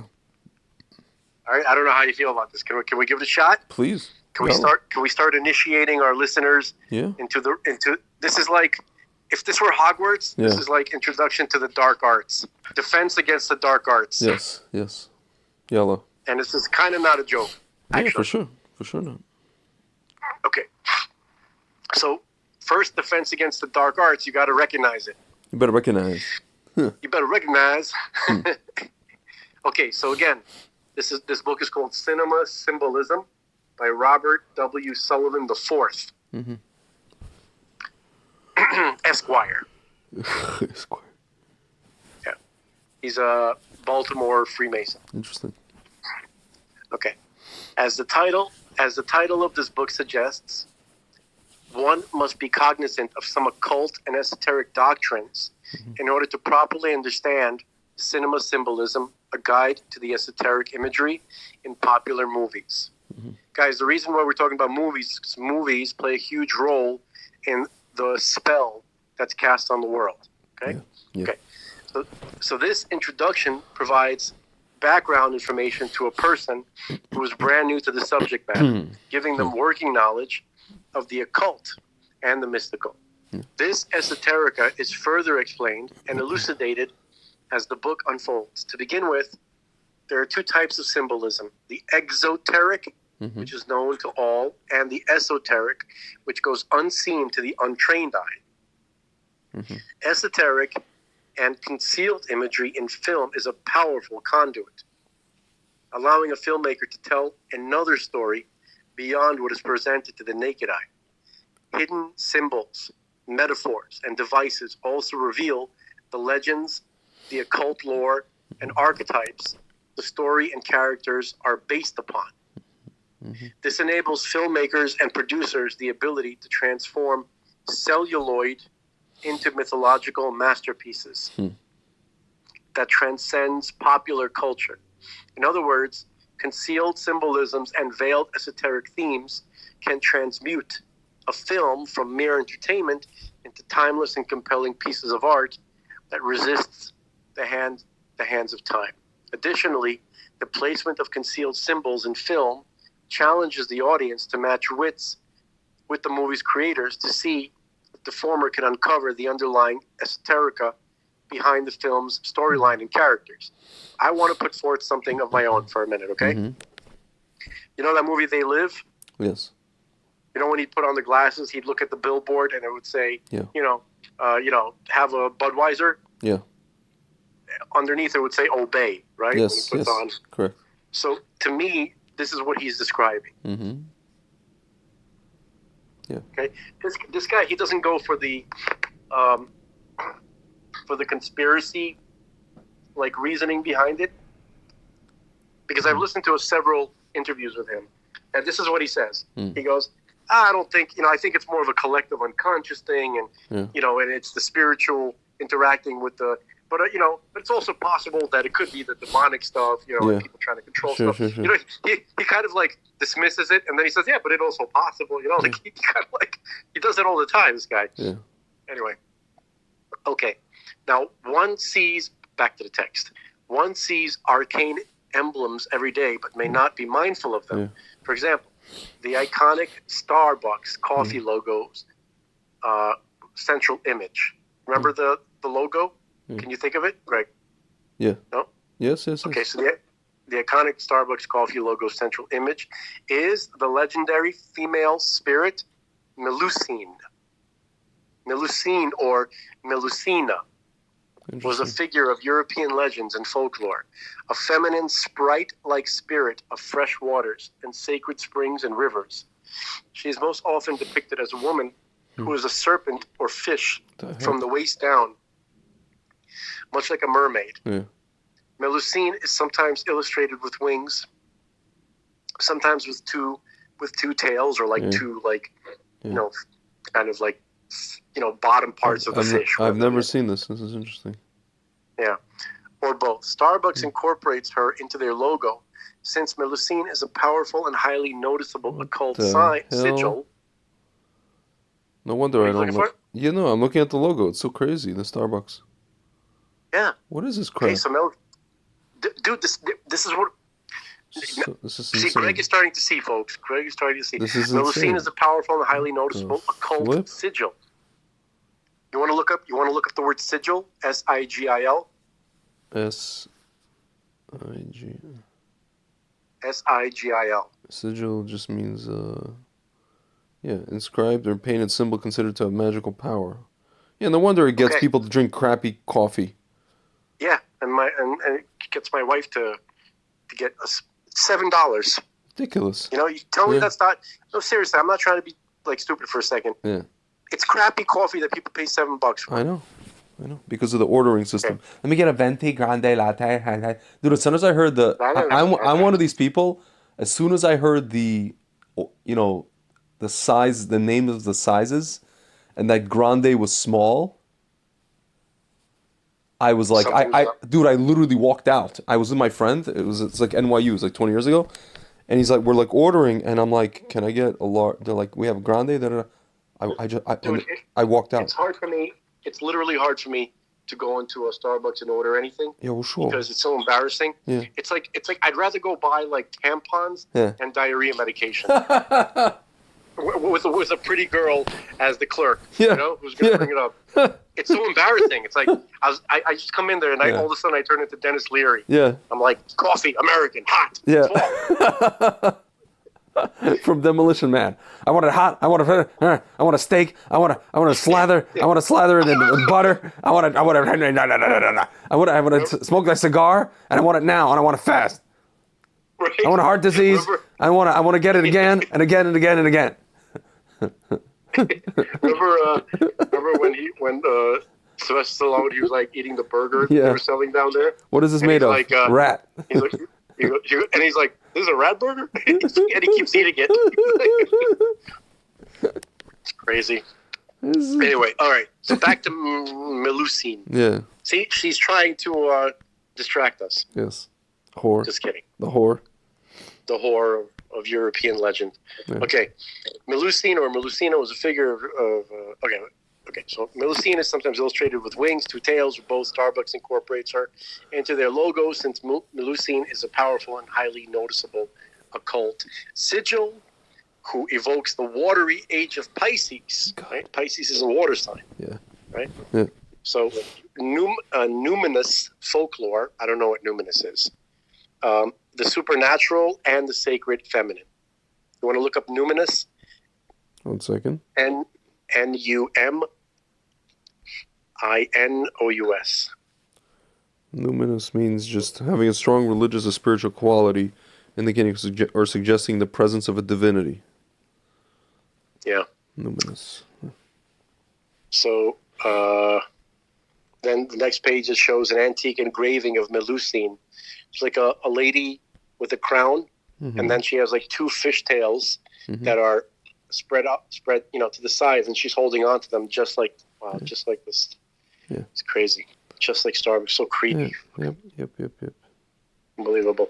Okay, now here we go. The Beatles' Abbey Road album cover. You could probably look that up real quick. 1 second. This is when they're crossing. Yeah, so creepy. Listen to this. You got it? Yes. Okay. Okay. All right, now check this out. So the Beatles' Abbey Road album cover is a funeral march. Wow. To begin with, some movies contain metaphors which are not so concealed. It is well known that the character of Charles Foster Kane, played by Orson Welles in 1941 Citizen Kane, is a conglomeration of American newspaper magnate William Randolph Hearst, right? Chicago tycoons, Samuel Insull, and Harold McCormick. All those three guys put together, as well as aspects of Wells' own life.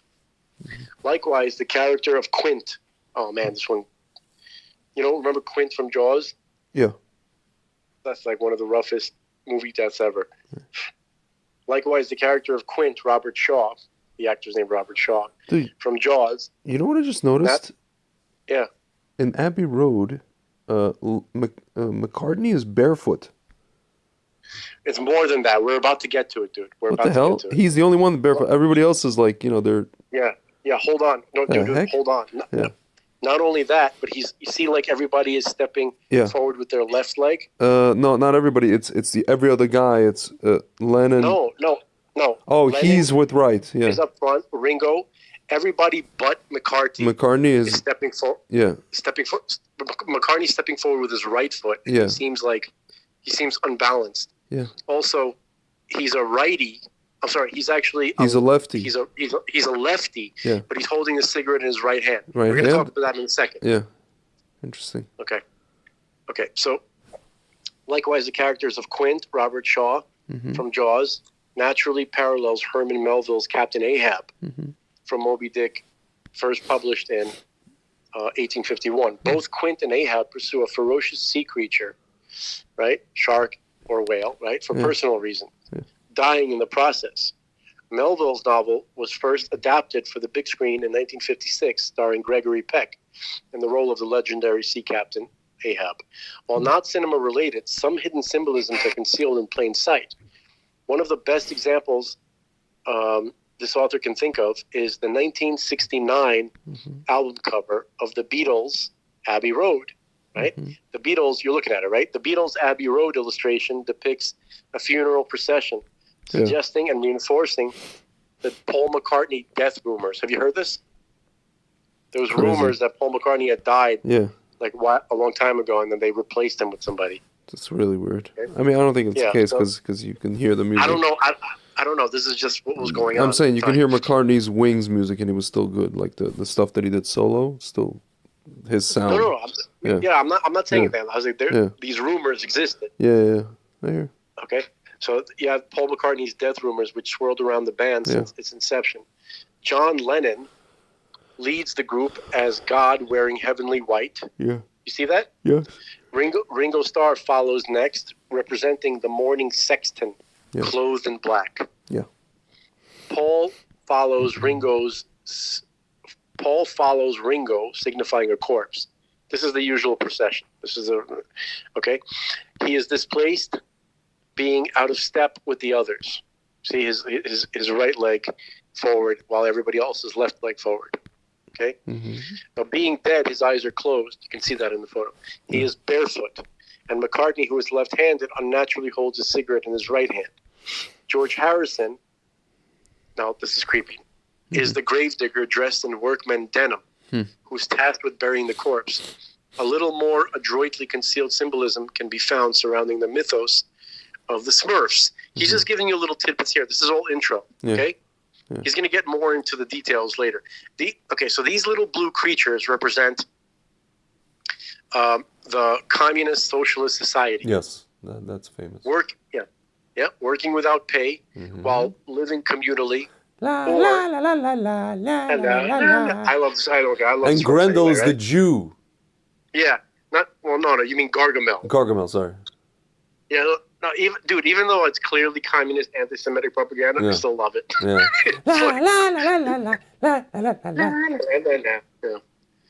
Yeah. All right. So, Smurfette. Stupid brainwashing song. Anyway. Yeah. It's like Dedushka Lenin, you know? Yeah, well, he's going to talk about that right now. So he's like, okay, so it's a communist socialist society working without pay while living communally, or from each according to his ability, to each according to his need or needs. Okay, popularized by Karl Marx in his 1875 critique of the Gotha program. Papa Smurf wears communistic red and uncannily resembles Karl Marx. He looks a little bit like a cartoonish version of Karl Marx. He has like this scraggly beard, and the kind of potato nose. Yeah. No, but if you look at Marx, that's what he looked like, kind of. Okay, so he uncannily resembles Karl Marx, serving as the de facto benign Stalinist ruler of the Smurfs.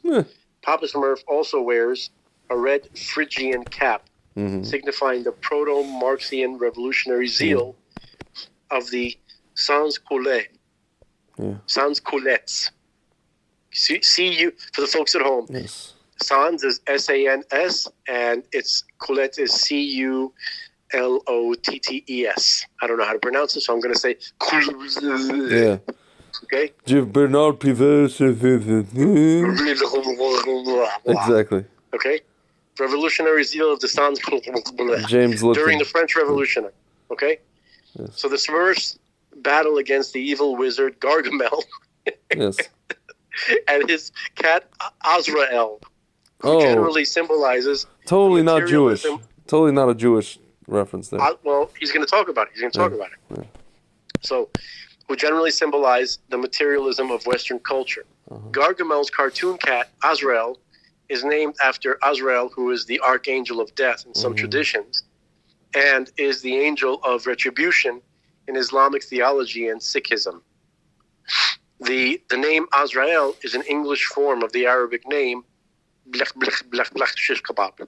It's a bunch of Arabic words that I fine. can't read. Fine. But it's Azrael. Azrael, okay? I got that, blech, mech, shish kebab. That's from Hot Shots Part 2. Remember, he's like, there's like a dog fighting scene, and they're doing like a spoof of Top Gun, and then all of a sudden, they're flying. He's going against the Arab. I think it was a Libyan pilot or something like that. Iraqi, whatever. And the guy's like, he's like, Iceman, watch your left, watch your left, watch your left. And then the Arab guy's like, blech mech shish kebab. He's like, in the movie. Oh, that's cool. Anyway, so the name was when times were fun. It's like an Arabic version of Skrikely Skrik. Yeah, exactly. Blech mech shish kebab. Exactly. The name Azrael is an English form of the Arabic name Azrael.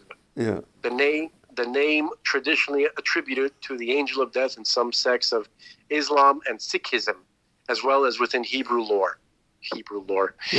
Thus, Gargamel's cat strikes mortal fear in the Smurfs. Okay? Oh, God. Yep, there's a little illustration of Papa Smurf looking smug. And then underneath him is Marx. Fuzzy, unkept, and stupid. Okay, so socialist and communist philosopher Karl Marx. Okay, one of the most dominant and overarching motifs in film is the solar hero. Now, this is important, guys. Okay. Now This is introduction to the actual language of these occult mystery schools that have been around since the beginning.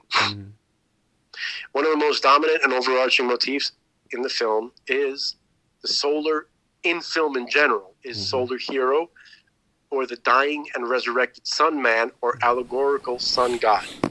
Okay, this is Christianity as well. Okay, the hero personifying light defeats a villain representing darkness.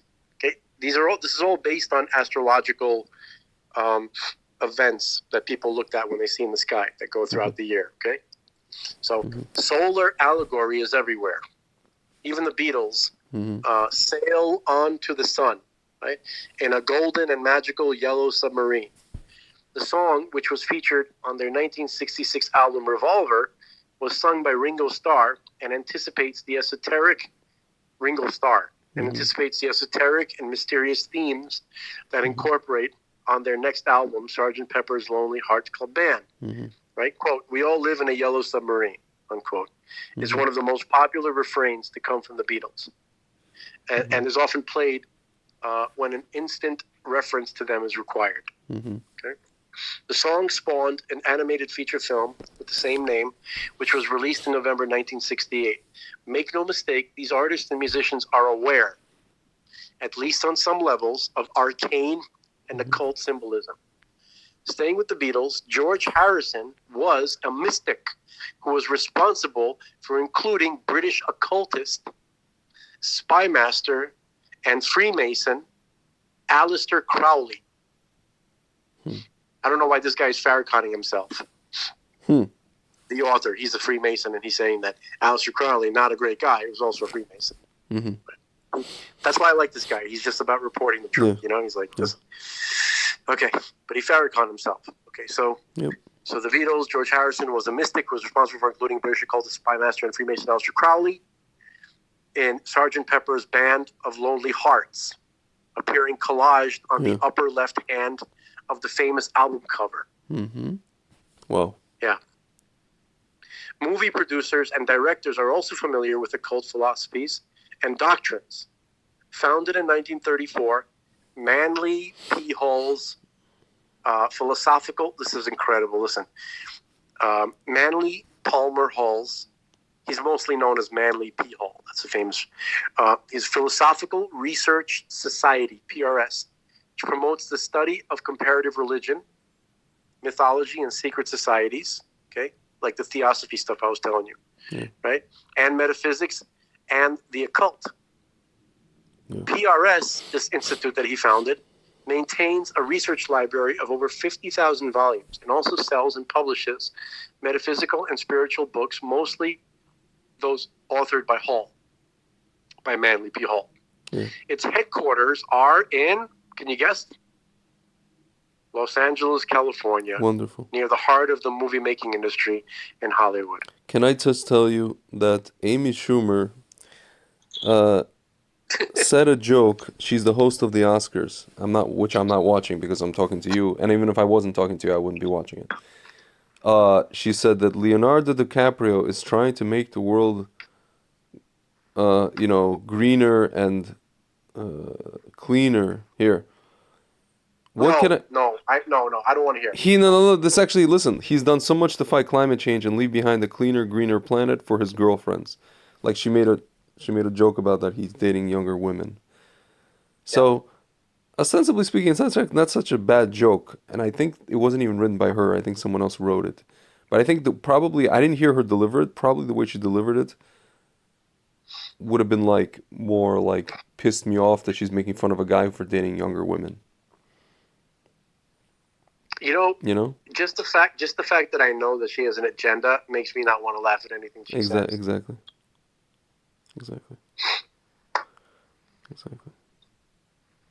Okay, so back to the text for a moment. Okay, so this PRS, and Greg will try to continue pretending like he's listening. PRS maintains. Oh, I'm listening. Okay, so this institute, right, of comparative religion and occult and metaphysics and all this kind of stuff, secret societies, right, 50,000 books, right?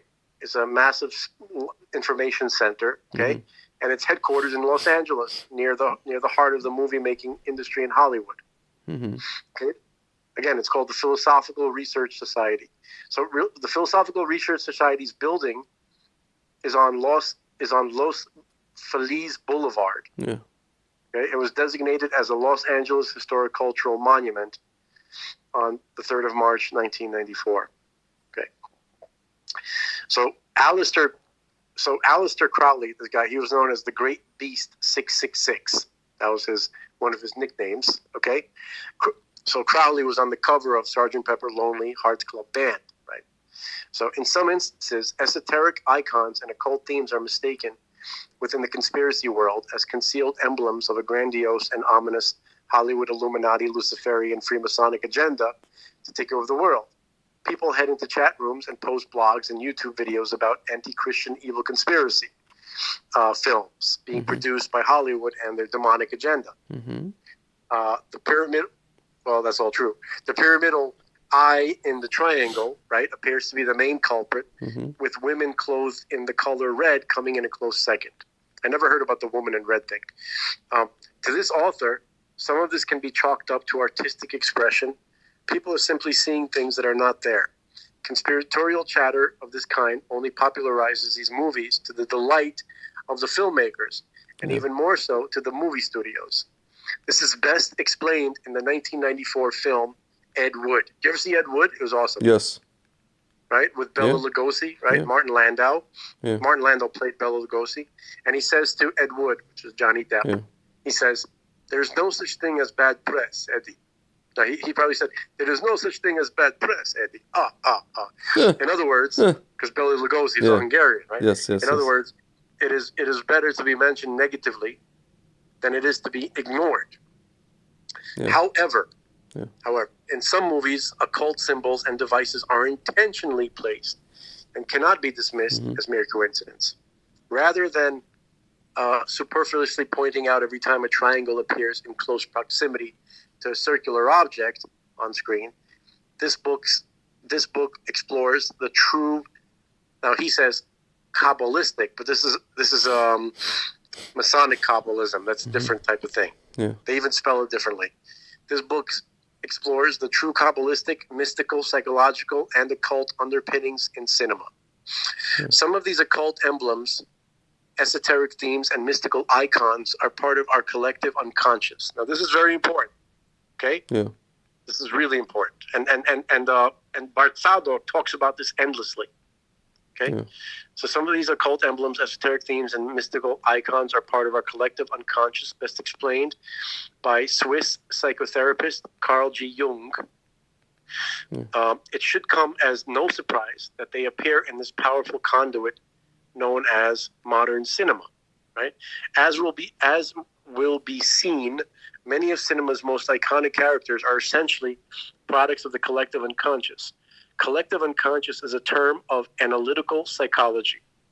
Okay? Yeah. It is proposed to be a part of the subconscious mind, expressed in humanity and all life forms with nervous systems, okay? And describes how the structure of the psyche autonomously organizes experience.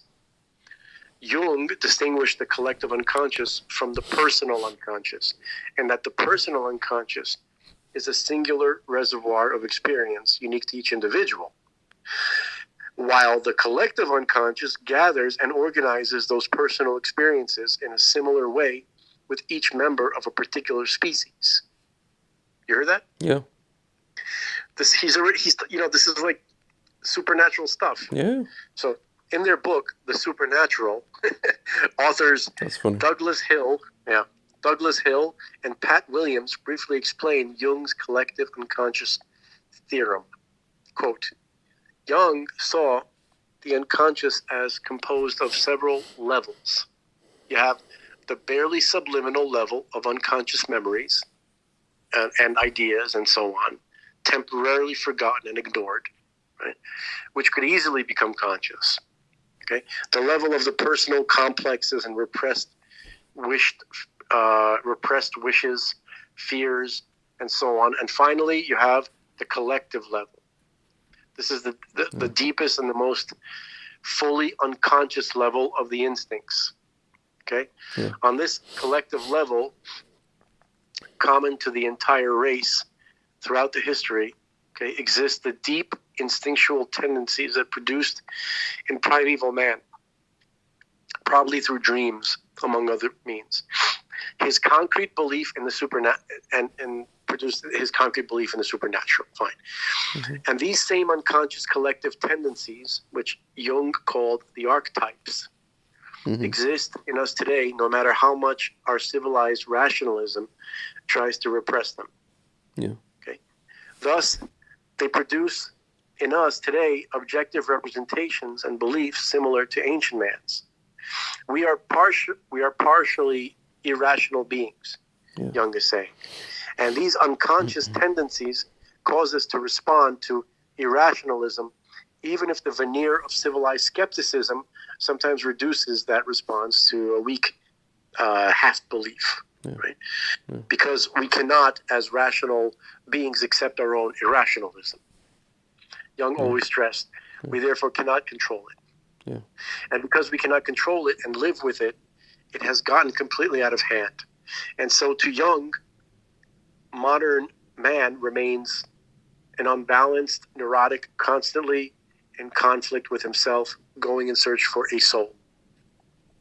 Yeah. Basically then, Freud and Jung, along with a great many modern psychologists and sociologists and anthropologists, would agree that there remains in men, in the mind of men, certain elements that tend to produce, even in the skeptical age, supernatural beliefs and practices akin to those of primitive man. So Freud's achievement, considering his work in its broadest terms, was his success in reminding men of something that for centuries they had allowed themselves to ignore. The fact that man is unconscious of a large part of his mind. By the way, this fits perfectly with the Sphirot model, the tree of life diagram. Yeah. Right? Like Yeah. You have the sphere of Chachma is already crossing over into the unconscious.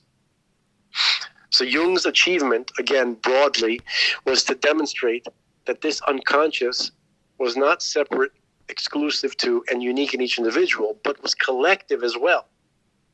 Yeah. Okay, that means all people. He's saying that all people have these archetypes that come up to them. So we're talking about an external source that everybody shares. Okay, and that beneath the level, perhaps endlessly lie other levels of consciousness, or in our terms, unconsciousness. Okay. Yeah. So these fundamental discoveries form the basis of all the more recent investigations of supernatural belief by something called depth psychology. Okay, whatever. So we have so here's an illustration of the structure of hell or inferno according to Dante Alighieri's Divine Comedy by Sandro Botticelli. According to Jung, hell represents the disturbing and darker aspects of the collective unconscious, transcending every culture. That means all cultures share it. Solar lore, the 12 signs of the zodiac, and their related mythologies, cosmology, legends, and folklore, magic and sorcery are part of our collective unconscious. That's why you go from like one region to another, right? And from one generation to another, you have the same story being told, right? So probably the earliest version of the story that we can remember is Osiris and Isis and Horus and Seth. Okay, that whole little family situation there. Okay, and it's always retold over and over again. Yeah. And Christianity is just a continuation of that. Okay, so again, solar lore, 12 signs of the zodiac, and their related mythologies, cosmology, legends, and folklore, magic, and sorcery are part of our collective unconscious. As such, they may appear on film, regardless of the filmmaker's intent. However, this author emphatically states that many of these hidden cinema symbols and allegories appear intentionally. This author has seen too much evidence for this to be passed off as mere coincidence. If a filmmaker or producer denies the doctrines of this book, then this author suggests that these symbols and themes materialize in cinema as part of society's Jungian unconscious collective mechanism. You following, Greg? Yes. Okay. So this might be part of it, but okay. So Jung linked the collective unconscious, basically, to boil this down. Why is he telling you about this? These Jungian archetypes, right? That's the source of these esoteric symbols. Okay, like the one that we looked at with the Starbucks, right? Lady, yeah. Right. That's one of those unconscious things that people like experience. Of course. Okay. And the reason they use them in mind control and and these like esoteric societies is because they affect everyone. They understand the language of the human unconscious. That's what they're using. Mm-hmm. Okay. So now strictly speaking, Jungian archetypes refer to unclear underlying forms, or the archetypes as such, from which emerge images and universal motifs, such as the mother, the father, the child, the trickster, the teacher, the temptress, the lover, the hero, the heroine, and the villain, and there are others as well. Okay? It is history, culture, and personal context that shape these manifest representations, giving them their specific content. Now, being unconscious, the existence of archetypes can only be deduced indirectly. Yeah. Okay, by examining behavior, images, art, myths, religions, or dreams. Okay, so they are inherited potentials, which are actualized when they enter the consciousness as images or manifest in behavior on interaction with the outside world. As such, the collective unconscious does not develop individually. Rather, it is inherited. You hear this? Yes. It's inherited. It consists of pre-existent forms. Mm-hmm. You have the archetypes, which can only become conscious secondarily and which give definite form to certain psychic contents. Okay, some of cinema's most famous archetypes and plot lines adhere to legends surrounding the sun and the solar mythology of Apollo, Osiris, Jesus, and Horus, Yeah. while also incorporating the symbolism and lore associated with the zodiac, the planets, lunar esoterica, mythological gods and goddesses, which are all related to the planets, religion, the occult, and the major and minor arcana of the tarot. All of these incarnate on screen in one form or another. For example, in antiquity, the classical planets were the non-fixed objects visible in the sky, known to various ancient cultures, okay? To every ancient culture, actually. The classical planets were the sun and moon, along with the 5 non-Earth planets of our solar system, which are visible to the naked eye. You don't need a telescope. Yeah. Okay? They're Mercury, Venus, Mars. So that's Mercury, Venus, Mars, Jupiter, and Saturn. Okay? The word planet comes from the Greek term planetes, planetes, meaning wanderer. Mm-hmm. Okay?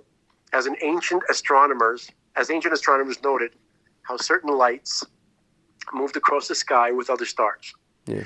They call these objects asteres planetae, or wandering stars. Okay, together they form the 7 classical planets as well. By the way, there's that number 7 again. Yep. Okay. It's all over the place. Hold on. Together they form the 7 classical planets, as well as the names of the 7 days of the week: Sunday, Moon Day, right, or Monday. Yeah. Saturn Day. That's Saturday, and in Latin, Martis, right, is Mars. That's Tuesday, right? Yeah. And then Mercury, actually, like in Spanish, Mercules, right? Yep. That's Miércoles, Wednesday. Mercury, Mm-hmm. right?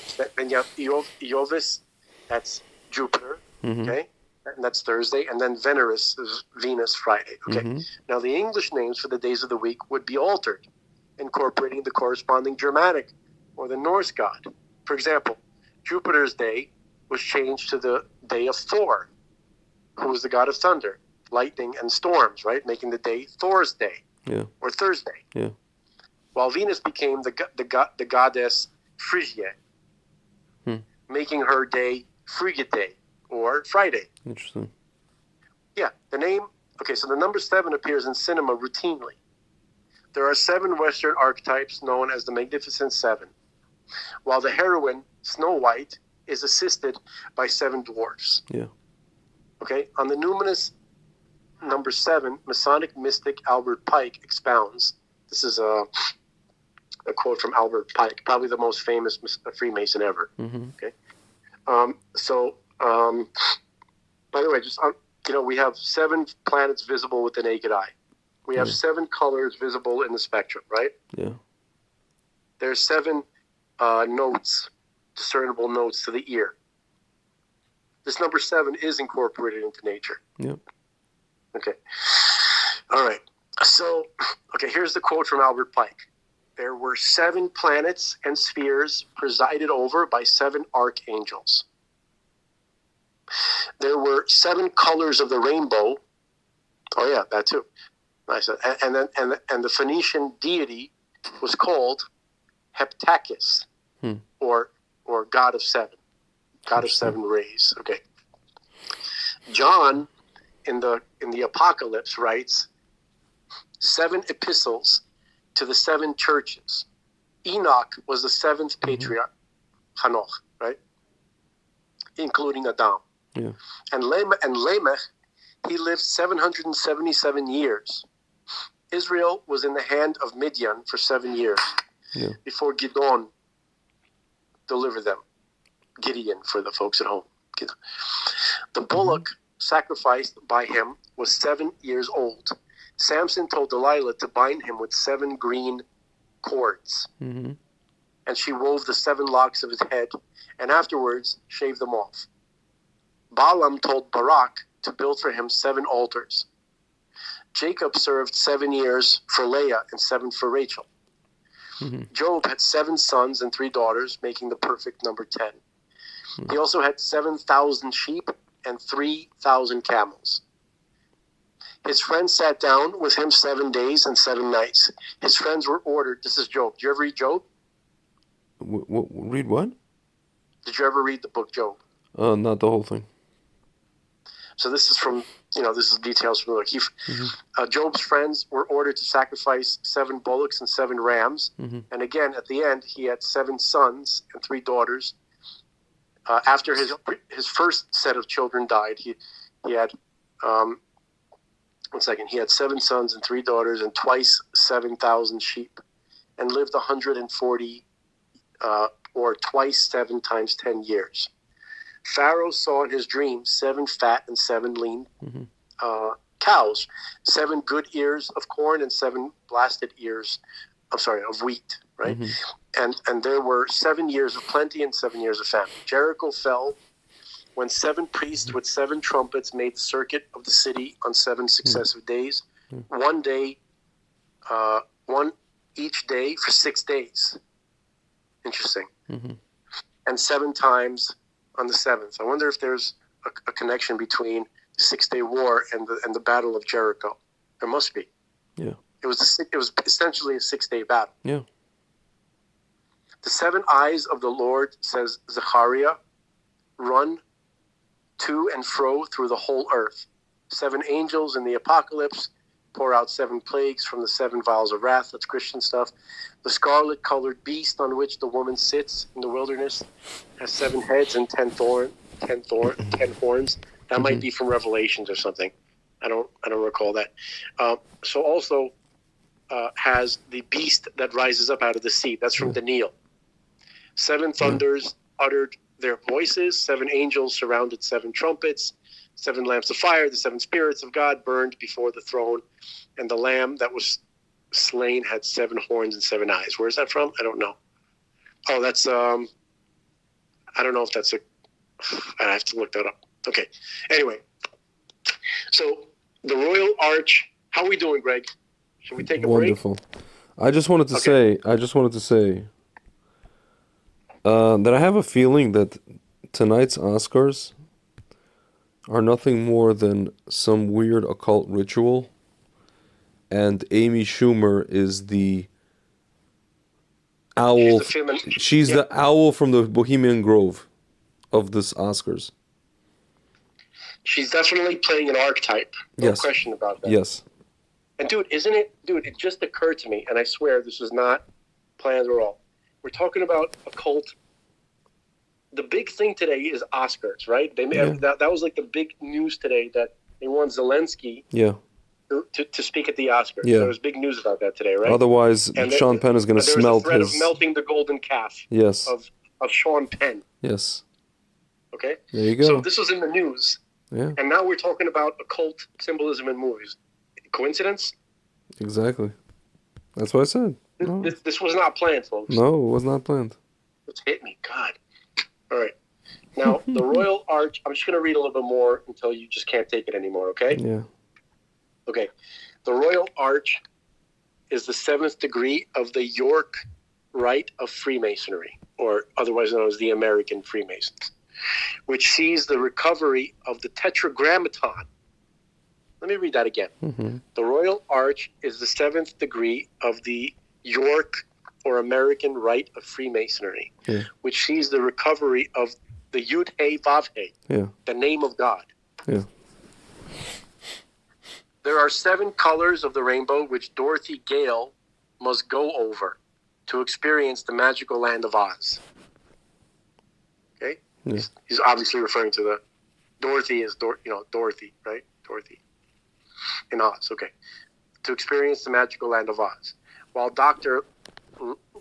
Leo, Tony Randall, magically displays 7 alchemical visages in The 7 Faces of Dr. Leo from 1964. That's a famous movie as well. There are 7 brides for 7 brothers. There's a movie, 7 brides for 7 brothers. It's a movie from 1954. Then you have Detective Mills, who's played by Brad Pitt, and Somerset, Morgan Freeman. Morgan Freeman investigate a serial killer who models his victims after the 7 deadly sins in the film Seven. In folklore, a 7th son of a 7th son. This is awesome. I never knew this until... Listen to this, Greg. In folklore, a 7th son of a 7th son is a sorcerer possessing supernatural powers. such as the ability to heal the sick and perform necromancy. Yeah. So the seventh son must come from an unbroken line with no female children born in between, and be born to a true seventh son. Yeah. This legend is explained in the trendy song. There's a famous singer in the 60s. His name is Johnny Rivers. Yeah. So this concept was called Seventh Son. The song was called Seventh Son. So check this out. He's going to get into Elvis pretty soon. Solar and lunar symbolisms are prevalent in Hollywood. A study of mythology reveals many legends and traditions which concern the sun and the moon as related in some way by family or marital ties. Yeah. In early history of all people, we find the sun and moon regarded as human beings, more or less closely connected with daily life of mankind and influencing in some mysterious way man's existence and controlling his destiny. In fact, the very basis of mythology lies in the idolatrous worship of the solar, quote-unquote, great father and the lunar, quote-unquote, great mother, who are the first objects of worship that the history of the race records. In film, the sun is Neo from The Matrix and Luke Skywalker from Star Wars. Luke literally means light. Skywalker, moving across the sky. The light moving across the sky. Luke, right? That's a Germanic adaptation of the Latin Lucian. Dude, by the way, there's this whole thing. Apparently, Chris Rock made a joke. Chris Rock made a joke about Jada Pinkett Smith, about her like hair loss for, I don't know, looking like she's from G.I. Jane or something. And Will Smith got up on stage and he apparently slapped Chris Rock. And people are trying to figure out if it's real, but I think it is real. And then he said, keep my wife's name out of your mouth, or something like that. He like yelled at him. Will Smith yelled at Chris Rock. It's crazy. This is insane.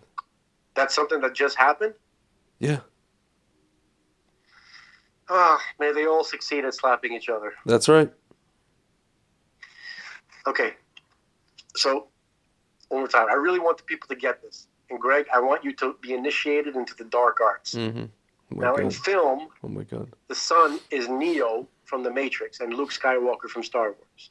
Mm-hmm. The moon counterbalances Neo and Luke's solar hero, becoming Trinity, right, for Neo, and Princess Leia. Mm-hmm. In order to better understand solar iconography, one must first have working knowledge of the astronomical phenomena known as the precession of the equinoxes and its related occult philosophies. Now, the yellow sun, as General Zod from Superman, right, you would say, is the center star of our correctly named solar system. Mm-hmm. Without the sun, life cannot exist on Earth. Earth and the other planets are ruled by its gravitational pull, causing them to orbit around it. The precession of the equinoxes occurs since the Earth rotates around the sun on an axis, causing the tilt to slightly wobble. In the 1851 invention, the Foucault pendulum. I highly recommend everybody to check this out on YouTube. Foucaults pendulum. Off the hook. I was watching it for an hour yesterday. Okay? It's named after French physicist Jean-Bernard Léon Foucault. Yeah. Not sure how to say it. Okay? And demonstrates this astronomical motion causing stars and constellations to appear in different locations from one night to the next. The precession of the equinoxes or the Platonic year occurs because one of the stars in the Pleiades star cluster, most likely Alcyone, or the star Spica, in the constellation Virgo, exerts a gravitational pull on the sun. In my first book, The Royal Ark of Enoch, this author explained Princess Leia, Carrie Fisher, that she wears white robes. I'm sorry, no, that's a caption for the photograph. Sorry. All right, let me just tell you the photograph. So we have Princess Leia holding a She's holding a laser gun. Okay, she's wearing white robes, personifying the moon's nocturnal brilliance. This is in Star Wars: A New Hope. This is the first Star Wars. Yeah. She epitomizes the lunar goddess Artemis, or Diana, whose solar brother Luke Skywalker is the hero archetype of Apollo, or Helios. Okay. As part of so this is back to the text. This is what he wrote in his in the previous book that he wrote. The same author. As part of the Egyptian religion was the worship of the solar bull, which they called Apis. Have you heard of this? No. The Apis bull? No? No. Which is, of course, Taurus. We know him as Taurus, the bull. The astrological sign, Taurus. Okay? So the sun in the house of Taurus in 4,300 to 2,150 BC. Okay, the initiate into the Egyptian mysteries in the Egyptian priesthood, the Erev Rav. Okay, this is the root of the Erev Rav. Okay, when they were initiated, when they were Egyptian priests, okay, it was no doubt instructed in the astronomical phenomenon known as the precession of the equinoxes. Now, the precession is amazing. The precession is based upon the great solar or Platonic year. That is, when the sun moves through each house of the horoscope, starting at the vernal equinox from the northern hemisphere perspective, of the zodiac. It remains in that house of the zodiac. It remains in one house of the zodiac approximately 2,000 to 2,150 years.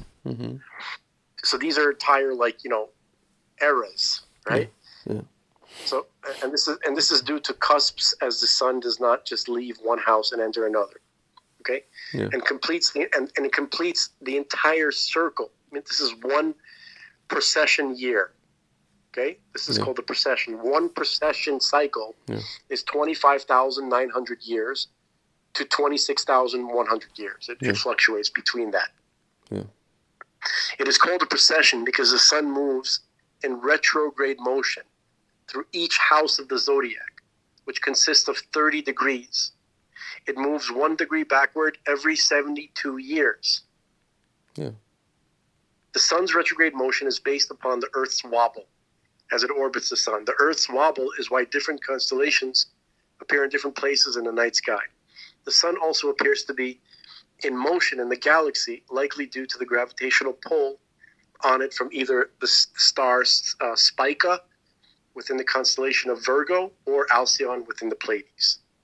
The precession of the equinoxes was officially observed for the first time by Greek astronomer and mathematician Hipparchus in 120 BC, between 190 and 120 BC.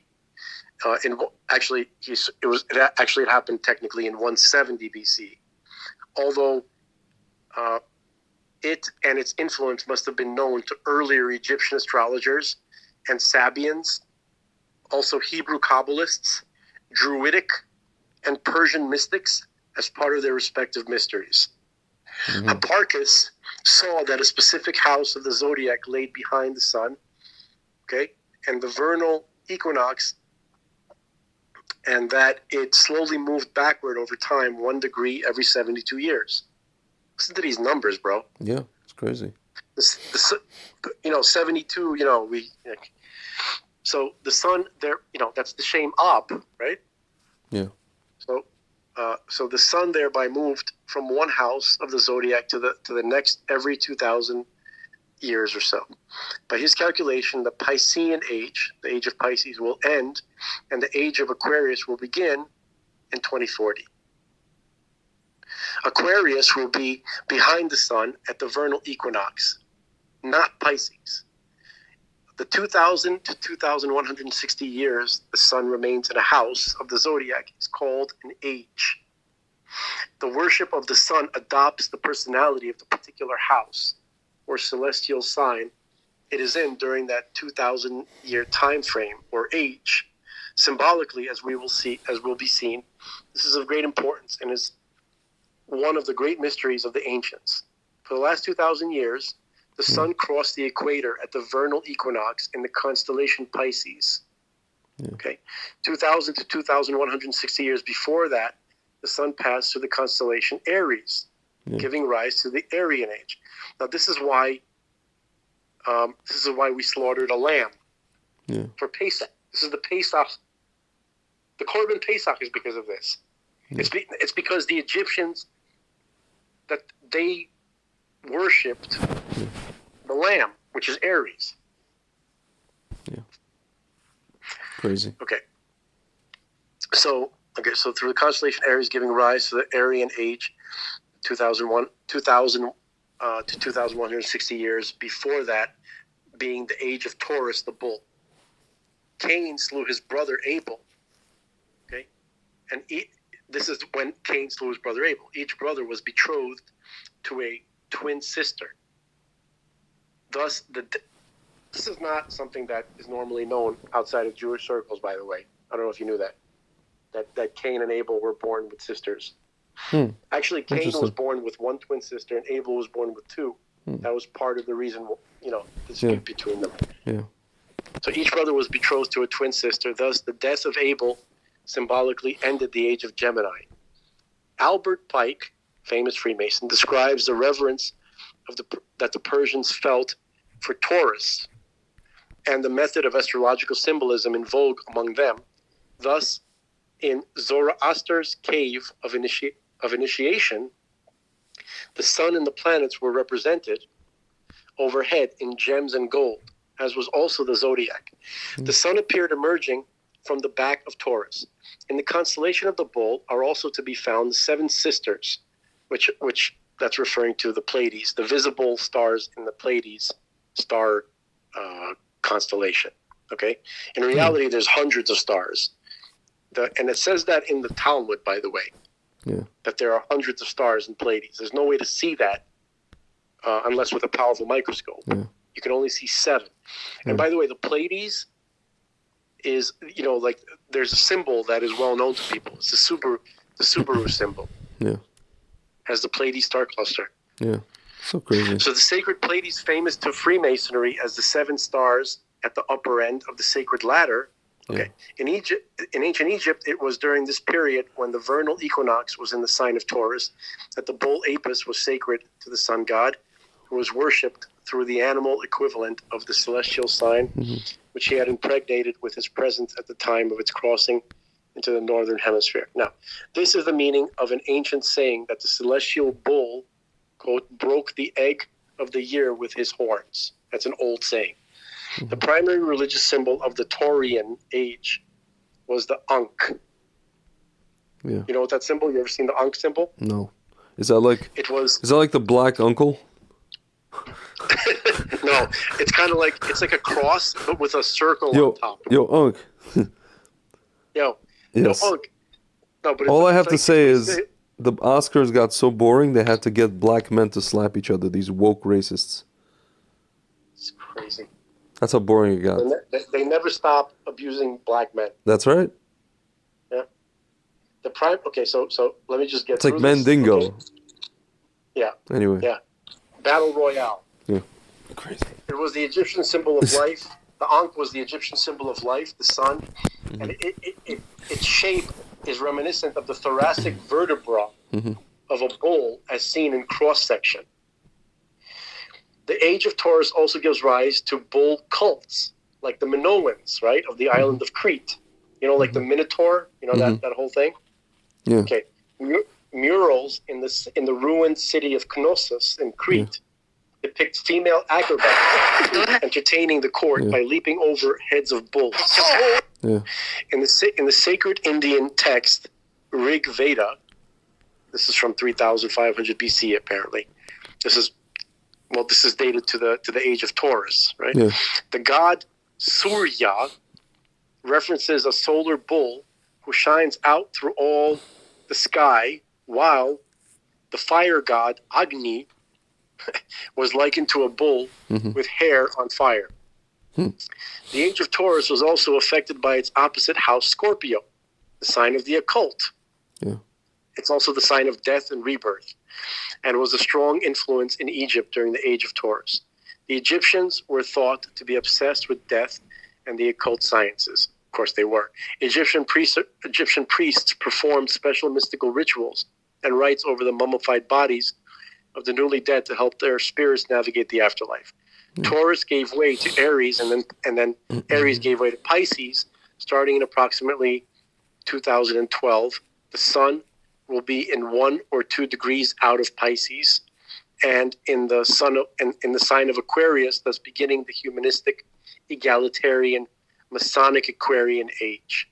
Some have argued that Solomon's temple, the name Solomon, when bifurcated, is Sol Oman, or Sol, sun, Oman, right? Which means sun, moon. Yeah. Okay, but not to be confused with Reverend Sung Young Moon. Yeah, right. but what's funny is that it doesn't make sense because Solomon's name is not Solomon. Mm-hmm. Shlomo. Yeah. Okay. Yeah. So Solomon, they called him that because, it seemed coincidental to them. That's the kind of figure he appeared to them as. So they called him that. Okay. And because Solomon sounds really different than Shlomo, right? Okay. So the name Solomon, when bifurcated, blah, blah, blah, sun, moon, and the Sphinx's nose, right, were devices that somehow measured and calculated the precession of the equinoxes. In fact, he's right about the Sphinx. There's a documentary which definitively proves it. It's amazing. Anyway, hold on a second. Okay, so this author elucidated in the Royal Arch of Enoch that the sun changing houses by way of the precession of the equinoxes does not necessarily extinguish old age religions. It changes ages, but doesn't mean the religions go away. In other words, Judaic fire symbolism still remains despite the fact that the sun entered the house of Pisces over 2,000 years ago. This is evidenced in Judaism with the continued use of the shofar, or ram's horn, in the Hebrew religious practices, despite the age of Aries being long over. Okay, that's his interpretation of it. If one wishes to see Taurian age iconography symbolism in cinema, look no further than Xerxes, right? Yeah. Rodrigo Santoro, Golden Throne Chair from the movie 300. So the guy who played Xerxes in 300, a guy named Rodrigo Santoro, and he looked like a chick with a weird deep voice. Remember? Yeah. Remember 300? Mm-hmm. Yeah. Yes. Right. Xerxes the First of Persia, also known as Xerxes the Great, right, from 519 to 465 BC, was the fourth kings of Persia. He confronted the Spartans, led by Leonidas I, at the Battle of Thermopylae in 480 BC. I just called him a big fag. The actor. The big lesbo-looking guy. Yeah, the big fag. No, he's just a big fag. Anyway. No, the reason I say lesbo because they did that episode of South Park. Remember? Yeah. Where he opens up like the Persian bar. Yes. It's like a totally Persian bar from LA, right?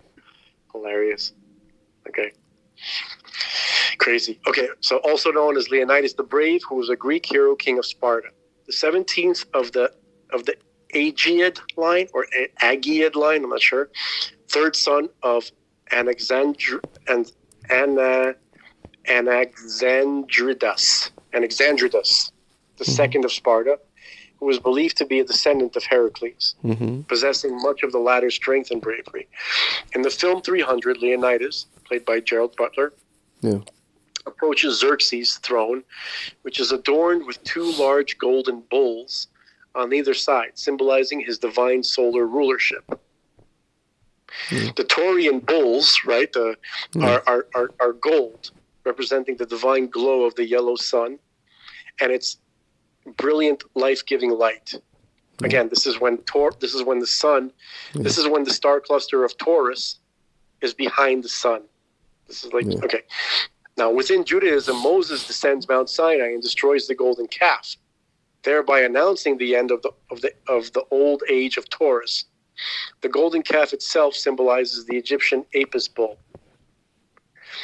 Yep. Moses next grows ram's horns. This is, the light beams coming from his head, right? Yeah. Okay, heralding the new solar age of Aries, the ram. Yeah. This is his interpretation. This is the Masonic interpretation of it. Okay. Yeah. Okay, transforming him into a solar avatar, which is this word avatar is an Indian word. Yeah. So you see the theosophic nature of all of this, right? Yeah. Okay. So basically, according to this guy, Moses is transformed into a solar avatar, epitomizing the Aryan age lawgiver. On the vernal equinox, approximately March 20th to March 22nd, for the last 2,000 years, the sun has risen in the sign of Pisces within Masonic prophecy, it is known as the Piscean age. The adoration and worship of the sun in the sign of Pisces is Christianity. Yeah. And he himself said that the worship of the sun and moon is idolatry. Piscean, this is not a Jewish guy. This is like anyway, Piscean age or Christian eschatology, which is like the end days, sees the sun leaving Pisces and entering the next house of Aquarius. It says in the book of Luke, chapter 22, verse 10, is that Jesus announces this to the 12 apostles, saying, "And he said unto them, Behold, when ye are entered into the city, there shall a man meet you, bearing a pitcher of water. Follow him into the house where he entereth in." He's talking about Aquarius, right? Simply put, upon leaving Pisces, the sun will enter the house of the man bearing the water pitcher, Aquarius, and to follow the sun into the next house. Okay, so by the way, Aquarius, that's one of the astrological signs, right? And it means the water giver. Yeah. So Jesus is a solar Piscean age Roman Messiah, all but created at the Council of Nicaea in 325 CE, who is the astrological trait of Pisces. For example, Jesus walks on water and washes feet, since Pisces is a water sign that rules the feet. Jesus also has 12 apostles who are the 12 houses of the zodiac anthropomorphized. Okay, they're just like repeating. Anyway, the 12 signs of the zodiac administer aid to the sun on its annual journey, paralleling the 12 apostles who assist Jesus on his travels. We're almost done with this section, okay? Yeah. This occultism is echoed in Judaism, wherein the 12 tribes, it's actually the other way around, asshole. This occultism is echoed in Judaism, wherein the 12 tribes of Israel. I like how people always do that. They're always like, "Oh, that's just like, you know." Oh, it's just like it says. It sounds like they're copying it. Yeah. Like what? I'm Come on, like, you guys are- it sounds really Christian. That's like really Christian. No, it's Jewish. It's Jewish. You guys like Jewish stuff. You're basically Jew lovers. You Jew lovers. Yeah. From France. This occultism is echoed in Judaism, wherein the 12 tribes of Israel are emblematic. Sometimes they take on the persona of an angry anti-Semite. Yeah. Yeah, it's fun. This occultism is echoed in Judaism, wherein the 12 tribes of Israel are emblematic of the 12 zodiac signs. And then you get Jesus, the sun, right, in Pisces, naturally feeds his followers with 2 fishes. It says in the book of Matthew. Within occult Christianity, Jesus is the Son of God. Mm-hmm. The Son, not the sun, like the sun as in the sun in the sky. The Son, who is dead and buried at the winter solstice. Listen to this. You know what the winter solstice is? That's when the sun, you know how like in the winter the sun doesn't get very high up in the sky? Yeah. Okay, and then it goes down. That's why we have less sunlight, right, during the winter days. Yeah. As it gets closer to summer, the sun looks like it goes up higher, spends more time in the sky, and then goes down again. Okay, so the winter solstice is the day in which the sun is at its lowest point in the sky, like at its peak. Yeah. The lowest peak of the year. That's the winter solstice, and that occurs in December 20 to the 22nd, only to be resurrected at the vernal equinox on March 20th. Yep. Okay, so the sun dies on Christmas. Yeah. And it resurrects on Easter. Do you see where all this stuff comes from? Yeah, of course. Yeah. But this is the same. So Egyptians had their holidays on the same days because this stuff occurred in their time too. Yeah. It's universal. Yeah. Okay, so now this all started really in the time of Enosh, the son of Shet. Yeah. They started doing this because they thought that this was a way of respecting God by worshiping or showing respect to his to his messengers. Yep. The planets, which are the bodies of angels. Yeah. Okay. So, excuse me. Okay, so again, sun emerging from the 3-month tomb of winter, announcing longer days and warmer weather.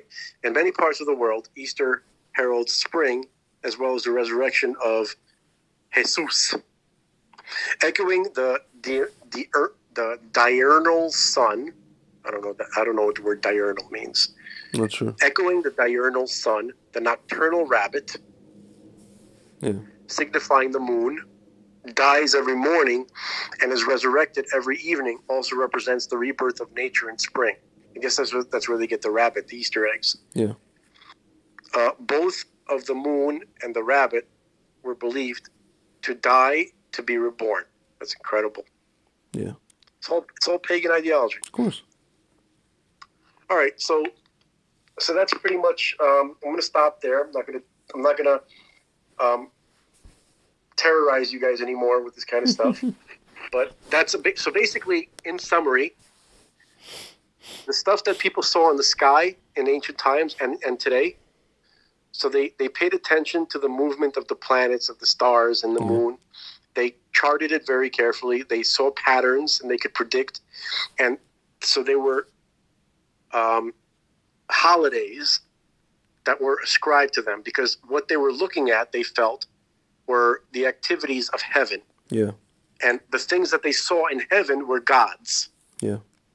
In reality, they're just angels. Yep. And God, if you open up the first, let me just do this quickly, right? Quickly. Yeah. Okay. So in chapter 1 of Genesis, right? So we're looking at, just a second, God called the expanse sky. 1 second, God said, let the water below the sky. God called the dry land earth. And God said, let the earth, what the hell? Where is it?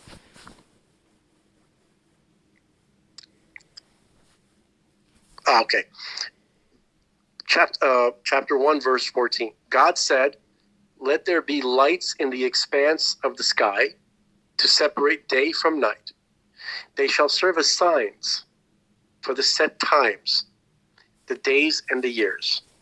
They shall serve as lights in the expanse of the sky to shine upon the earth. Yeah. And it was so. So God made the two great lights, the greater light to dominate the day and the lesser light to dominate the night. Okay, so that's the sun and the moon, right? And God set them in the expanse of the sky to shine upon the earth, to dominate the day and the night, and to separate light from darkness. And God saw that it was good. Yeah. By the way, every time it says God saw it was good, that means it was useful to man, specifically. Yeah. Yeah. Anyway, and there was evening and there was morning, a fourth day. As God said, so basically, it was all about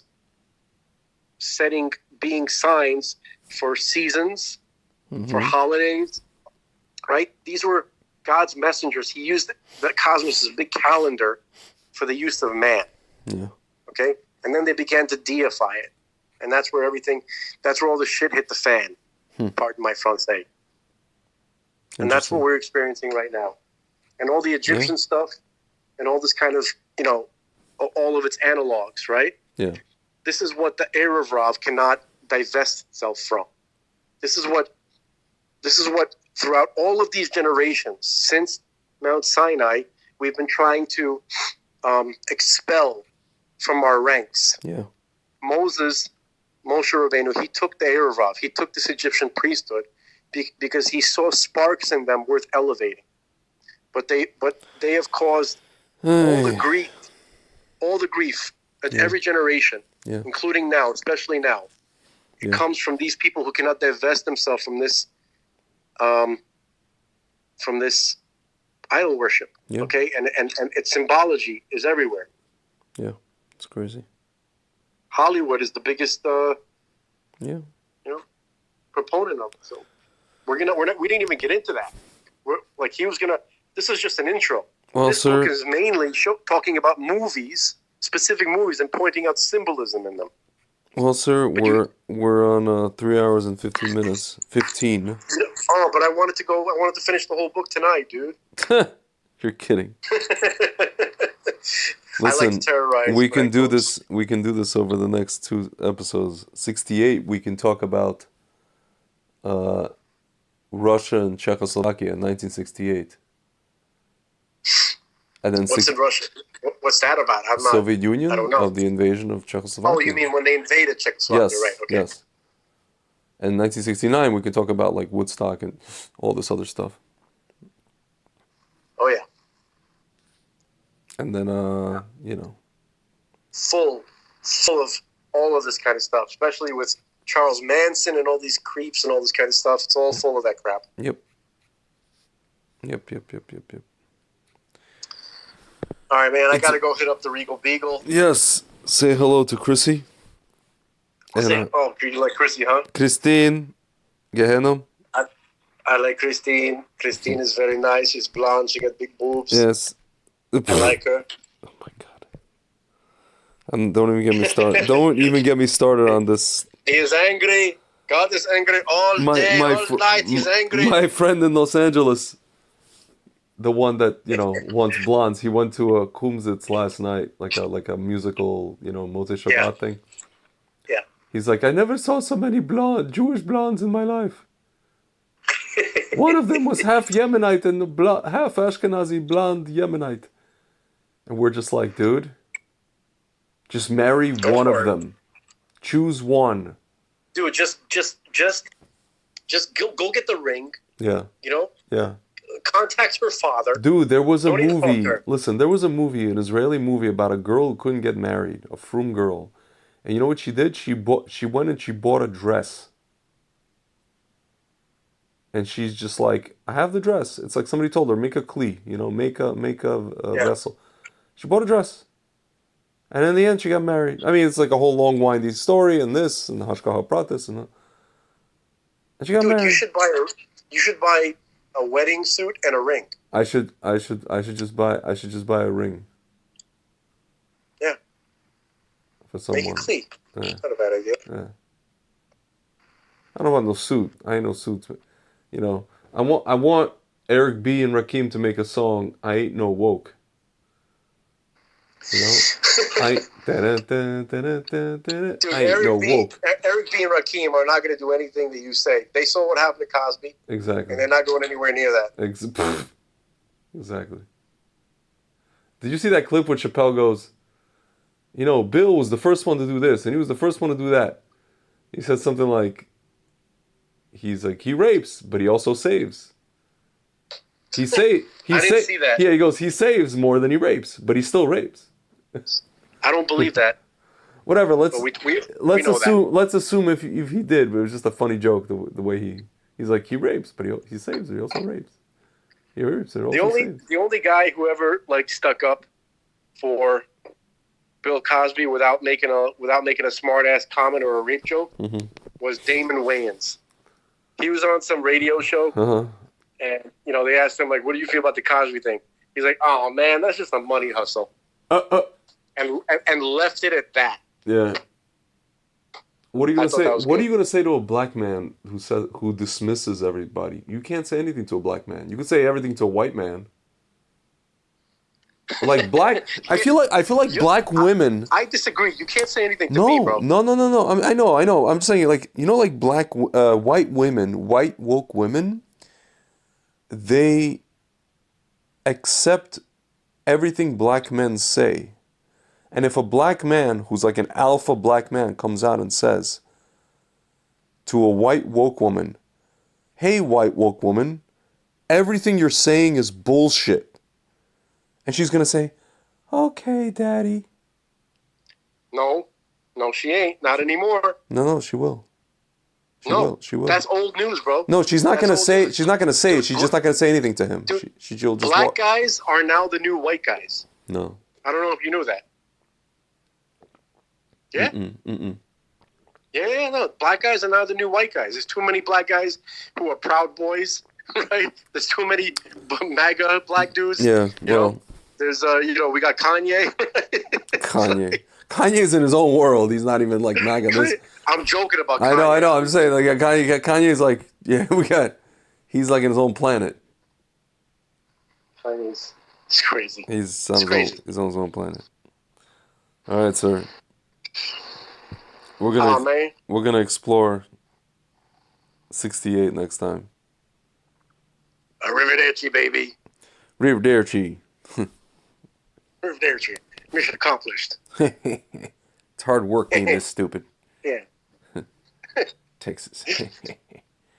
Texas. Oh my god. Evildoers. Evil. The first time I heard that, there were so many moments, like, I realize now that I couldn't answer to leftists during George W. Bush's regime, because I was just like, he's so, like, what is it called? Indefensible. And you realize now that he is, you know? Man, it was such a disappointment. Yeah. So he was going to be like, the first non-criminal in the White House. No, for he's from the a Bush. long time. He's from the Bush family. That's not possible.